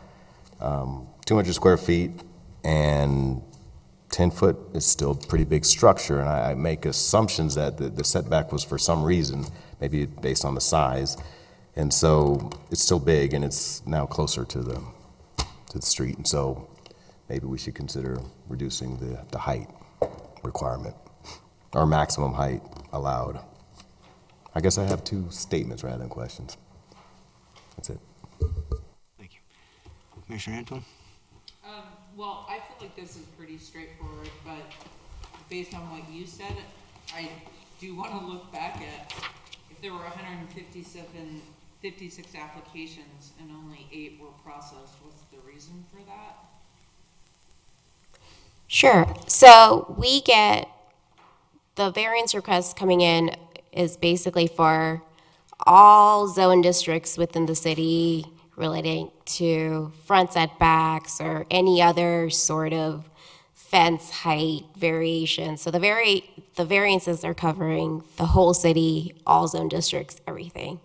So while only 8 kind of move forward specifically related to side and rear, that's not to say on a day-to-day basis we don't hear from people that live in R1 requesting interest in a variance that they might not go forward with. And I caught myself, so only 8 have actually been related to setbacks for accessory structures. Yes, specifically for side and rear setbacks in the R1 zone district. So it's very specific to that, since this is what the ordinance is for. Do you see this as like a code cleanup item? Or do you feel like, to Jahai's point, like, is there an urgent need to change this? Not urgent, but is there a need to change this? So is it just trying to make sure the code represents kind of what is already happening in R1? Or could you expand kind of what is the emphasis for this? So as Zareen said in her presentation, when we amended kind of all the residential zone district regulations several years back, and to quote her, I mean, we very consciously said, we're not touching R1. And the reason for that was we had just adopted a comp plan that said, you know, we want to really encourage revitalization on our commercial corridors and reinvestment, but we want to really value our existing established residential neighborhoods. And a lot of those are zoned R1. Having said that, I would say, as someone who was here at the time, that if we hadn't kind of set that policy direction, we would have proposed to amend the code in this manner back in 2000, was it 10? When was that year? 2009. 2009. So we didn't for just that specific reason, but we would have at least recommended that that be considered. So as has been said, I mean, this comes up frequently because it's just, you know, R1 lots are big, but they're not an acre, right? They're 12,000 feet typically, or that's the minimum, 12,500. So that it really does put those small sheds kind of floating out, again, to quote Zareen, in the middle of a backyard. So notwithstanding Commissioner Simbai's comment that they're not tiny, they're still impactful, we think it's appropriate that they could be located that close to property lines. So I don't want to say there's a pressing need, but we definitely hear the complaint with some regularity. Thank you. Commissioner Larson? To follow up on the last question, the issue after the comprehensive development was approved in 2009, in that 10 years, the city has received, there have been inquiries about, can I put a less than 200 square foot structure in my backyard? And the city's response is, yes, you can, but it has to be, if you're R1, it has to be 15 feet away from the rear or the side. That's correct. Are there a lot of these? I'm not sure I would, okay, I guess not. It's just one of these sort of gray area questions that gets back to what Jahai was saying. Is there a pressing need for the city to change this? And I would tend to ask that question of any proposed change to an ordinance. Is there a pressing need to change it? Is it okay the way it is? And it sounds like the staff's position is that there is enough interest from homeowners looking to add an accessory dwelling, not a dwelling, sorry. These are absolutely not dwellings, right? No. R1 only allows... Even the major ones they're not dwellings, right? Yeah, so R1 only allows single-family residential dwellings. You can only have one. Right. The main structure. In R1? Yes. Okay, I got it. But I guess as I think this over a little bit more, it does seem like it would normalize sort of the setback requirements for all the different classifications. 5 to 10 feet for everybody, right? But again, and it just,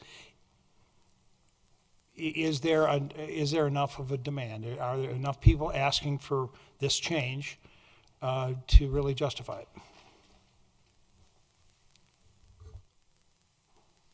Go ahead.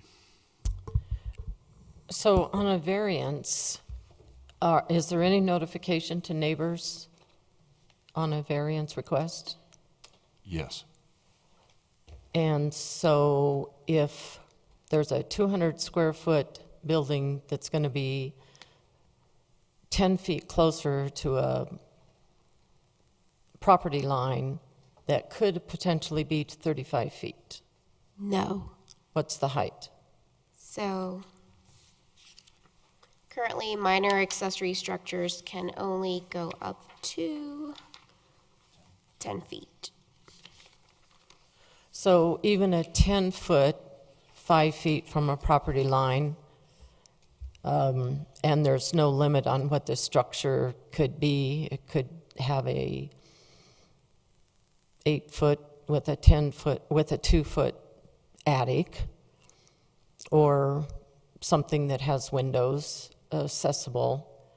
I'm wondering if it's too close, too high for privacy levels on some given properties, and might we just stick with the thought of a variance controlling these issues? And a variance brings in extra money to the city, right? There's a $200 application fee. Yeah. So,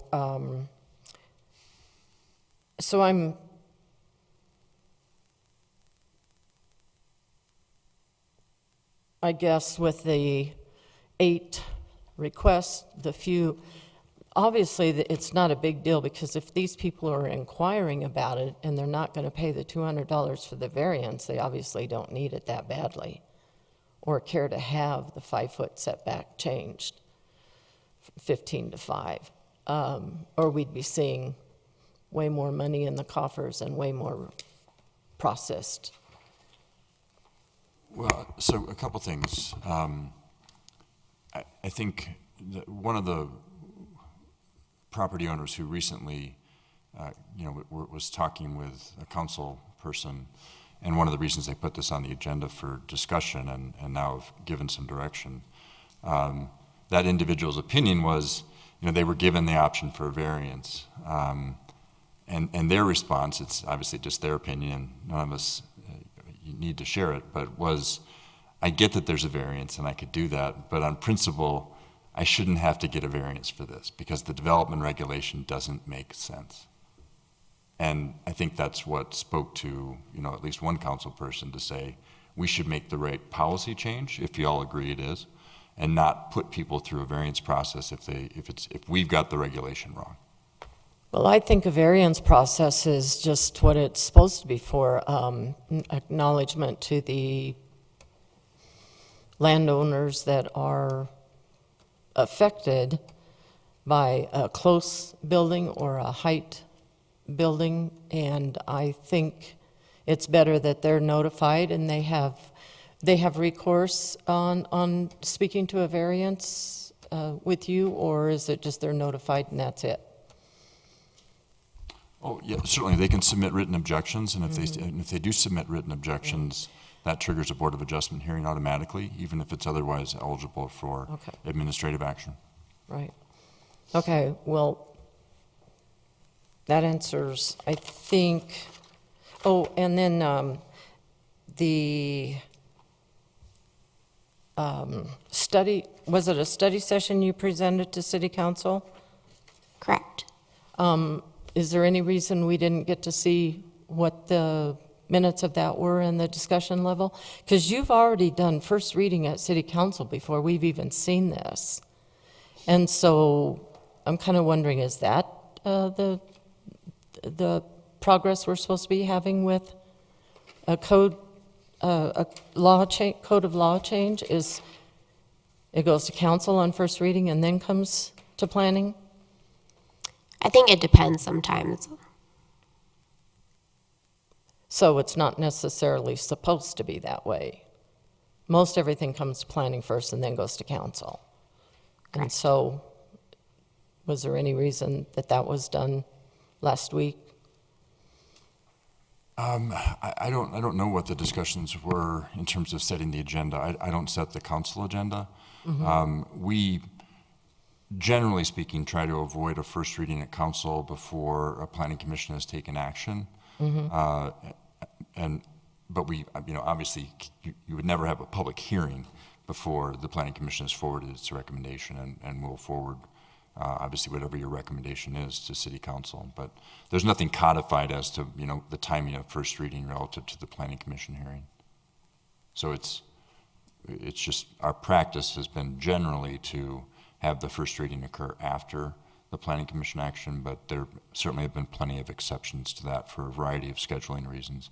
It could have been related to wanting to get this to the in front of the current council before having a new group that might have a different policy direction. So basically, what Zareen told us was probably what was the actual presentation to city council on the study session that you refer to? Correct. Okay. Any other questions? Commissioner Voss. And I'll do you after. Yeah, does this only pertain to permanent structures? Because I know some sheds, even though they might be 10 foot, fairly small, are not permanent structures. So we would consider sheds as permanent structures. We'd consider them as accessory structures, and they would fall under this minor accessory structure category. So typically, you might see sheds around town that are 120 square feet. So this category is something that would address that. So that's where that conversation comes up. We hear from citizens saying, I have a 60-foot square foot shed. Does it have to be 15 feet away from it? Or I have a 120-foot square foot shed. Why does it have to be 15 feet away from it? Where every other zone district, you can put it up to 5 feet to the property line or whatever. Why do I need to go through the variance process just for this 60-foot shed, as you mentioned, go through that whole process? So that's part of the reason that this kind of code amendment discussion kind of came about.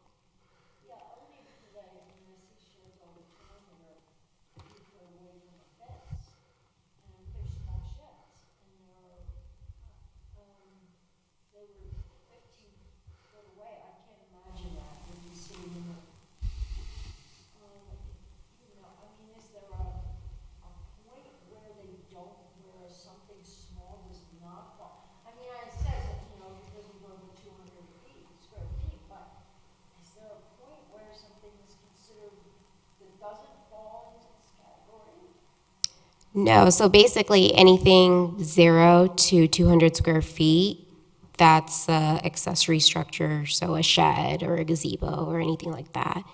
It would have to be current, or with this code amendment, it can be up to 5 feet. The current code, it's 15 feet. So putting some perspective on that.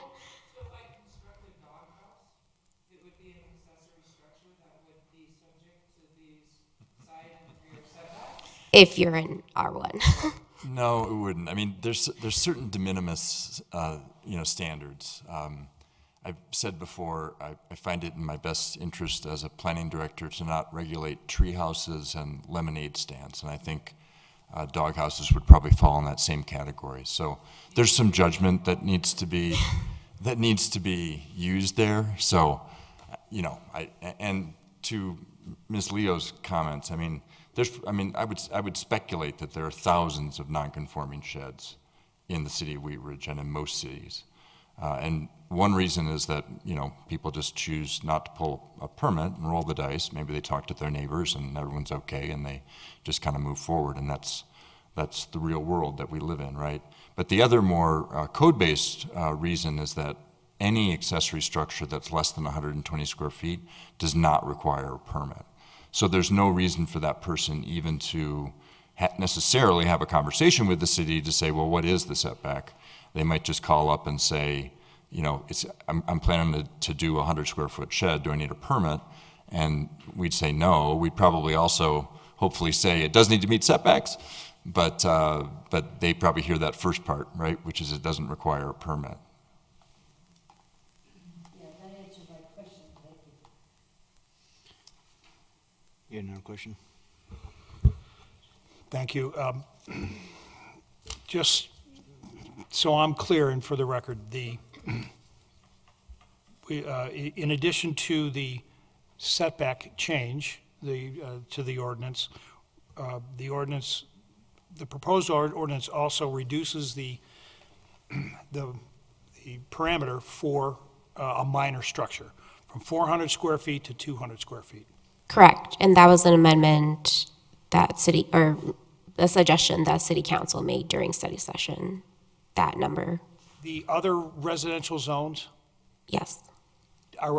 is this changing it now to conform with them? Or do they already consider a 400 square foot coverage as still a minor? So most would, I don't have the code book in front of me, so it's a little different. Some would, but the difference is in other zone districts, the typical side yard setback is 5 feet for major or minor accessory structure, regardless of the square feet. So it really doesn't matter then? Yeah, and then. 5 feet, Yeah. if you're building a 1,000-foot garage or something? Yeah. Correct. Okay. In other zone districts. So on the other districts, like say R2, R3, what are those setbacks? Sure. Do you know offhand? Yeah, so in R2, for both major and minor accessory structures, it's 5 feet for the side setback. And then for a major accessory structure in R2, if it's less or equal to 10 feet in height, the rear yard setback is 5 feet. If it's greater than 10 feet in height, then the rear yard setback is 10 feet. That's for a major accessory structure in R2. If it's a minor accessory structure in R2, then both the side yard and the rear yard setback is 5 feet. Okay. I mean, I would say I'm fine with this. I mean, I think it's hard there's like so many people that want to put a little shed in, you know, and it's like, how much is a shed? You know, well, I guess you could spend a couple $1,000 on a shed, but probably most people just have the couple $100. So to then go ahead and have to do a variance for a couple $100 shed, I wouldn't be too happy about that. So going from, especially if it's a small structure, what's the ballpark square footage of a R1 lot versus an R2? So the minimum square footage for a R1 zone district lot is 12,500 square feet, and that's for a one family. And then for a one family that can be built in a R2, the minimum square footage is 9,000 square feet. 9,000. 9,000.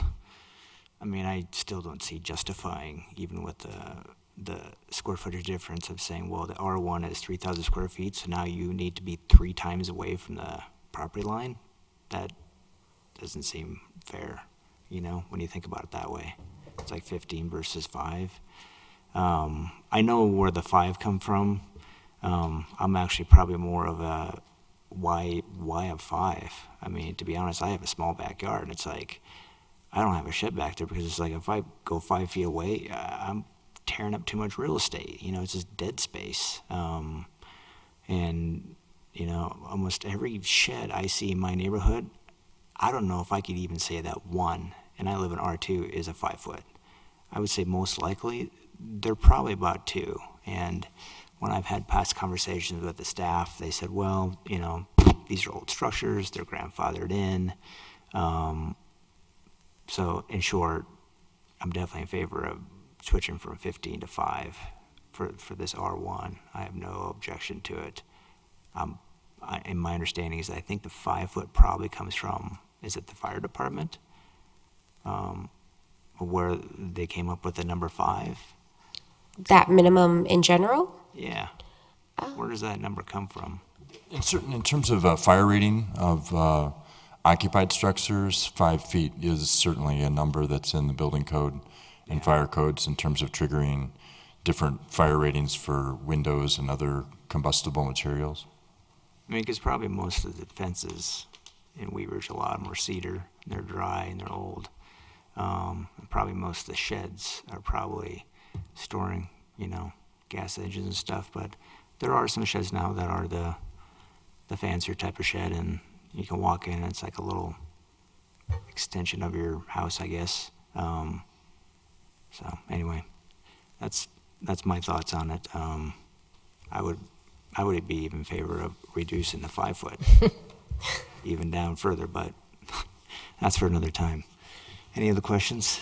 I mean, I'm not against this at any stretch of the imagination. It seems pretty straightforward. The only issue is it was 15 for some reason, and that is what I can't understand. Well, why wasn't it 5 in the first place? It was 15 for some reason in R1, and that must have meant something to somebody, and here we come in and change it without understanding why it was that. And I made an assumption it was because it was big, but that's all. I mean, that's my main issue. Is what's the history behind it? It was written as 15.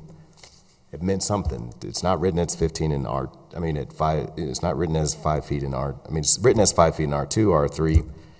For some reason, in R1, it's written as 15 as a setback. And so, who am I to come in and just, without any knowledge, say, yeah, it makes sense? I just want to understand. It makes sense, but historically, it doesn't make sense why it was 15. So why would we change it? What's the height in R2? Height for what? This type of building? For a minor? Yeah. I think It should also be 10. So in general, across the board, there are some differences between a minor accessory structure and a major accessory structure. We're talking minor on this one. Yeah, so for minor, it's 10 feet, and then for a major, it's 15 feet. So minor, 10 feet in an R2 as well as an R1? Yeah. Okay. What I see is you've got 9,000 square feet in an R2, and that's probably not necessitating someone wanting to put in 10 feet. And then you've got 12,500 square feet where they could possibly, very likely, put in a 10-foot high. And I just think that's encroaching on neighbors more than it would be on someone who doesn't see the need for a 10-foot high in an R2. Thus, it's not as encroaching. Just bring that point up. What about when we've talked about stepping back a building, for instance, like in a mixed-use setting, what is the typical height where the building has to start, when it's getting close to, property line where that building has to start stepping away? You can't just build straight up and then there's the neighbor, right? Well, in R1 you can, that's what they've been doing. Well, I'm not talking about R1, but I'm just saying like what you're talking about, the context of having a height and you're worried about the neighbor seeing, and so there's something that it's worked out where, right, I don't know if it's mixed-use neighborhood, mixed-use. No, we have it in a few places. We have it in our mixed-use districts, and we also have it in, we have it effectively with our bulk plan ordinance, which applies to R1C. So those, generally speaking, only get triggered above 2 stories. Above 2 stories, okay. And how close generally do those get to the property line? Well, I mean, in mixed use, the step back requirement would be for every additional story, you step it back an additional 5 feet. But what's the starting setback? I can't quote that for mixed use. But in terms of bulk plane standards in R1C and R3, the way that works is 15 feet up above the property lines on each property line, and then you take a 45-degree angle. So it starts at that 15 feet, which is less than the height or equal to the height for the accessory structures. Story and a half. Mm-hmm. Okay.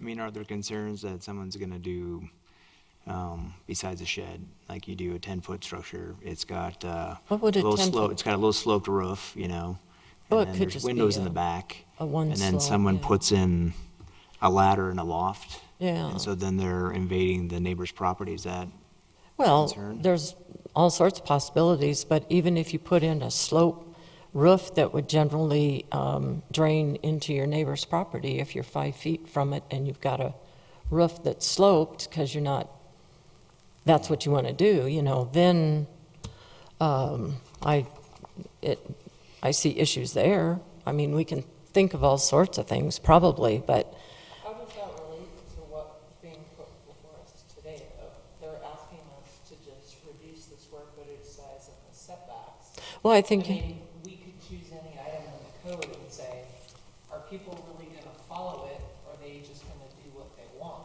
I mean, because kind of the line of thinking you're saying is like, well, okay, it says 10 feet, but they could add an attic or create a loft, but that could happen with anything, right? I mean, so I'm not sure what you're trying to control for with this. Probably more the 10-foot availability in height that close to property line. So it is very specific to, does that change your perception if you're 10 feet closer? Because to me, then, it's just saying, in R1, I mean, I see this from two different perspectives. One was the point that Scott made earlier, where I have my lot isn't huge, and when I moved in, there was a storage shed, because I only have a one-car garage. If I was forced to kind of do 15 feet on each side, and it may be that way, like, you're asking people to put that in the middle of your yard, right? But then from the perspective of how height works, it's kind of the view shed, the vantage point you have. So if I'm in my backyard and all of a sudden I'm looking 5 feet instead of 15 feet, will I notice, I guess that's the question, is at what point do you consider I'm gonna notice something that's 10 feet high? Is it me in my backyard, or is it me in my house? Well, my property sits my backyard to my neighbor's backyard. Right. So I do have that consideration of if they build a 10-foot that close to my property line fence, that would be a concern. Number one, it blocks my view of whatever the view is. And number two, it's too, I just think it's just more of a eyesore, that I have to look at, as opposed to just normal land, most people. So I think that's a big consideration too, and that's why I would suggest a variance on these, because all properties aren't side to side to side to side. And we do have this backyard to backyard, which I think is a consideration. So I just want to make a quick point that all the other, in relation to this discussion, all the other residential zone districts within the city of Wheat Ridge for a minor accessory structure, all of them are currently minimum 5-yard rear and side setbacks for all other zone districts within the city of Wheat Ridge. It's only the R1 that's currently 15 feet. So That's my issue. That doesn't sway me any. That just is my issue. Like, everything else is 5. Some reason R1 is 15.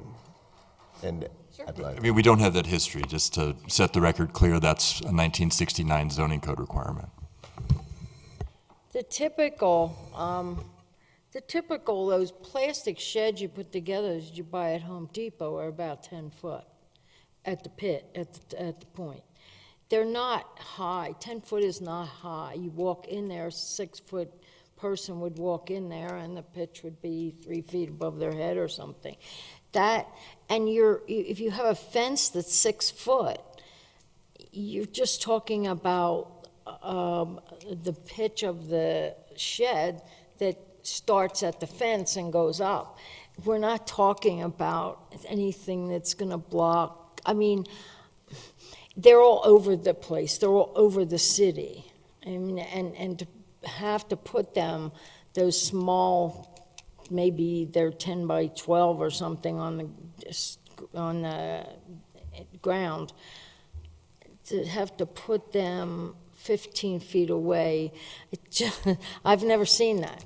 They're all close to the fences. So I just think that it makes sense to reduce, for the minor structure, makes sense to reduce that. It doesn't make sense to have it 15 feet. Yeah, I'm not sure about the 200 square feet. I mean, what would a footprint of a 200 square typical shed look like? I think most of the sheds that I see around here are like maybe a 12 by 8 or a 12 by 10. They're not, but that's not 200 square feet. No, right, so it would be less than 2, most of them are less than Right, but that's not what's before us. What's before us is 200 square feet, 5 feet away. Yeah. My final comment, then I'll shut up. Ken, if it was 1969 where they created this, they must have created, unless others have changed over the years, they must have created 5 feet back then too, for the other zones.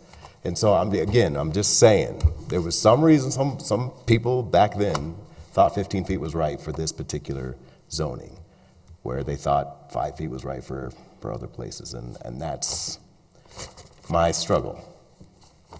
I would wish I knew what they were thinking so that we didn't mess that up. But if we can just say, if I could just say that to council, just, make, double check, I'd be okay to pass this. Has there been any studies on neighboring communities? So like, what does Arvada, not Denver, but like Arvada, Golden, Lakewood, like what's in their R1 for setback, minor accessory, the similar language that you're looking at? Where do we compare, and this proposal compare to what they have for allowing what would be the intent of a shed? Sure. So in Arvada, I don't have the square footage right in front of me, but I do have the setbacks. So the equivalent to an R1 in Arvada is called a residential estate. That has a minimum lot size of 12,500 square feet and a minimum lot width of 100 feet, so similar to our R1. What they classify, or the equivalent of a minor accessory structure in Arvada, the minimum side yard and the minimum rear yard setback are both 0 feet. 0 in Arvada. And they have some big lots. And that's for the exact same size lot as an R1.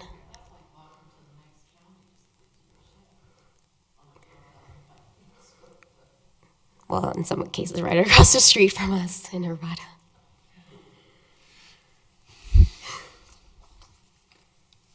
Okay.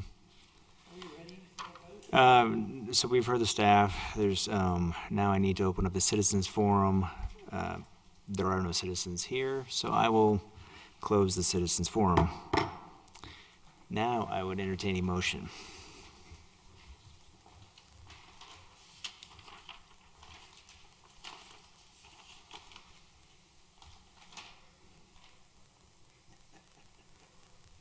Go ahead. Mr. Chairman, I move to recommend approval of the proposed ordinance amending section 26-205 of the Wheat Ridge Code of Laws concerning the regulation of minor accessory structures in the residential 1 zone district, R1. Second. Is there a second? Is there any discussion? Call for vote.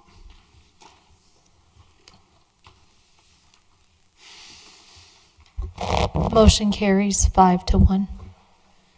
Okay, thank you.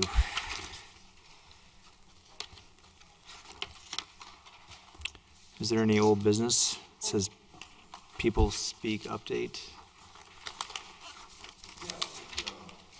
We briefed you all on this as part of your training just a week or so ago, and a couple days later briefed council, and they were very supportive of moving to this platform to augment opportunities for public input on land use cases. So we have a meeting coming up with the software developer, and we don't have a definitive schedule yet, but we're moving forward with the budget's been approved, and hope to have it implemented in the first part of 2020, hopefully January timeframe. So we're moving forward. How many, just offhand, how many Denver metro communities other than Lakewood are doing this? I think, I don't, in terms of the actual online public hearings, I definitely can't say. I know Denver's looking at the People Speak platform as well, and have been for longer than we have, but things take time in a bigger organization like that. And certainly, and we shared this with council, we're hearing certainly, we just went to the state planning conference and went to a couple programs on neighborhood engagement. So I think a lot of communities are looking really hard at how they engage their citizens in different ways, in creative ways and effective ways. But specifically to the public hearing type of platform, I'm only officially aware of Lakewood. Is there any questions? Yeah, and after our last session, I gave it a bit more thought, because I think when it was first introduced, none of us were that familiar with it, but we are all familiar with the things that can go wrong with social media, and initially I saw this as simply a platform for people to sound off. After reading over the document again, it sounds like this is something that can be managed and directed, and allow interested parties to comment on developments as they occur, as opposed to having to take time away from their families or whatever to attend. So I fully support what you guys are doing. Keep us posted. Yeah, we certainly will, because you'll be required to have some training. It shouldn't be too complicated, but that was coming. but we need you to know how to use it. So, Any other comments? Not on old business, I have something on new. Okay, new business? The Planning Commission page off the city website where you go government and planning, the agenda's not on that page.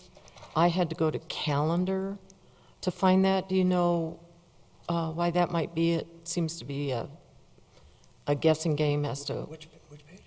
The city. It's on the calendar because a lot of people get on the calendar and then they want to view the agenda. It's also, I think usually if I get in the search engine on the website, then you just put Planning Commission minutes and you get the option, and it goes to a specific page that shows all the agendas or the most recent. I can't remember how to exactly get there, but it's in the search engine. Okay, could there not be a link on the Planning Commission page that has the agendas, like the City Council page has the agenda and minutes? I'd have to look to see what page it's actually on and let you know, but it's within that planning agenda or Planning Commission thing. I'm just not sure where it is. Yeah, I just know it's there. I didn't find it at all. You had to go to calendar to find it and get the agenda on calendar. There's one other spot that it's on the Okay, let me website. know I where it just is. can't off the top of my head tell you where. Okay, thanks. Actually, and I just want to echo that because I was in a situation earlier this week where I was trying to access it, and it's like you have to go to recent planning agenda. It says recent like minutes and planning agenda, so it's kind of confusing, like how you just download the current agenda for the meeting you have scheduled for that week. So maybe just take a look at it, and maybe we're just. It also does say view all, I believe, because it's for minutes and agenda. It says view all or view recent, and you can choose which one. Melissa, was that on the Planning Commission page? Because I didn't even see that at all. Well, because I did Google in Wheat Ridge Planning Commission, like I figured that'd be the easiest way to access it. But I mean, maybe it's just taking a look. I mean, maybe, believe me, I don't pretend to be the savviest page navigator, but. It's nice to find it in several different ways, like I had to search for a calendar and then find that we had a meeting tonight, and then there was the agenda. But what about the people that just go Planning Commission? we can take a look. Yeah, We okay. could just roll that into the people speak, How you look, learning how you experience. find your Well, agenda? I mean, the information's there. It's just a question of how many places you can Right. logically provide a link. So we're glad to take a look. Okay. And I guess I just had another comment, is it possible to just get our packet digitally? Or have that as an option? You know, like when you send out the email to us saying, are you coming to the meeting? Is it possible to just get a digital format for the packet? Because it would certainly give me more options to review things, at least till we get this new Wheat Ridge Speaks online. So it's certainly possible. City Council gets their packets digitally. They also all have city-funded Surface Pros that they can bring to the meeting, which is not something that we have for you. So I think the potential disconnect would just be, how you would get that information here to the meeting so that you had everything that was in the packet available at your disposal at the actual public hearing.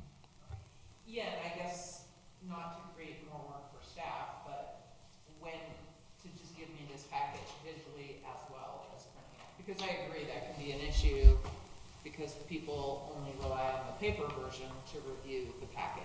But sometimes it's easier for me to just review something visually, and since you already compile it, to print it. So I've asked that same exact question digitally, and anyway, I talked to Tammy, and she said go to the calendar, and there's a way you can download, right? The packet. Under agenda. And then you can put on agenda. I mean, I'm not sure as far as like why can't we just be emailed a link? I know it's it's data, and I do business all the time, and it's like I just use Dropbox links because I don't want to be getting files back and forth. I just choose up my data. But to get some type of link or something. But otherwise, yeah, I just go to the calendar when I want to download something. Sometimes it's just easier. I mean, believe me, like when I look at these 11x7 sheets. They're hard. Yeah, but actually you can zoom in on those. Well, you can really zoom in on the digital ones on the PDF. That could be my stopgap is. I mean, I'm not sure that it would cost the city anything to send us a link and the paper, but otherwise I can just. Somebody's already compiled this Yeah. electronically because they have to print it for all of us. It's either one extra step for staff, or we take the extra step and we go to calendar and download it. But she's emailing us saying, "Are you attending at the Right, meeting?" So right. wouldn't you just say, "Are you attending at the meeting? Here's the packet." Here's the packet link. It's a PDF. I'd prefer a link. The most efficient. Yeah, I'd prefer a link than some huge Yeah, I mean, 20 I- megabyte file. I probably downloaded way too many megabytes this week. Yeah. If I could just take another minute. Wheat Ridge Speaks is what we're kind of referring to, the People Speak update. We reserve the right to tweak that branding a little. Okay. I would suggest, I like Wheat Ridge Listens. So I'll put that out there. Any other new business? Broncos are losing 27-6. Janet, Somebody could. did Somebody you taped it. DVR? DVD? That's my. I just checked this. You're not a true Broncos fan if you would hear the spoiler alert. On that, Mr. Chairman, I make a motion to adjourn. Second? Call for vote. Oh, sorry. I was up and out of it. Motion passed 6-0.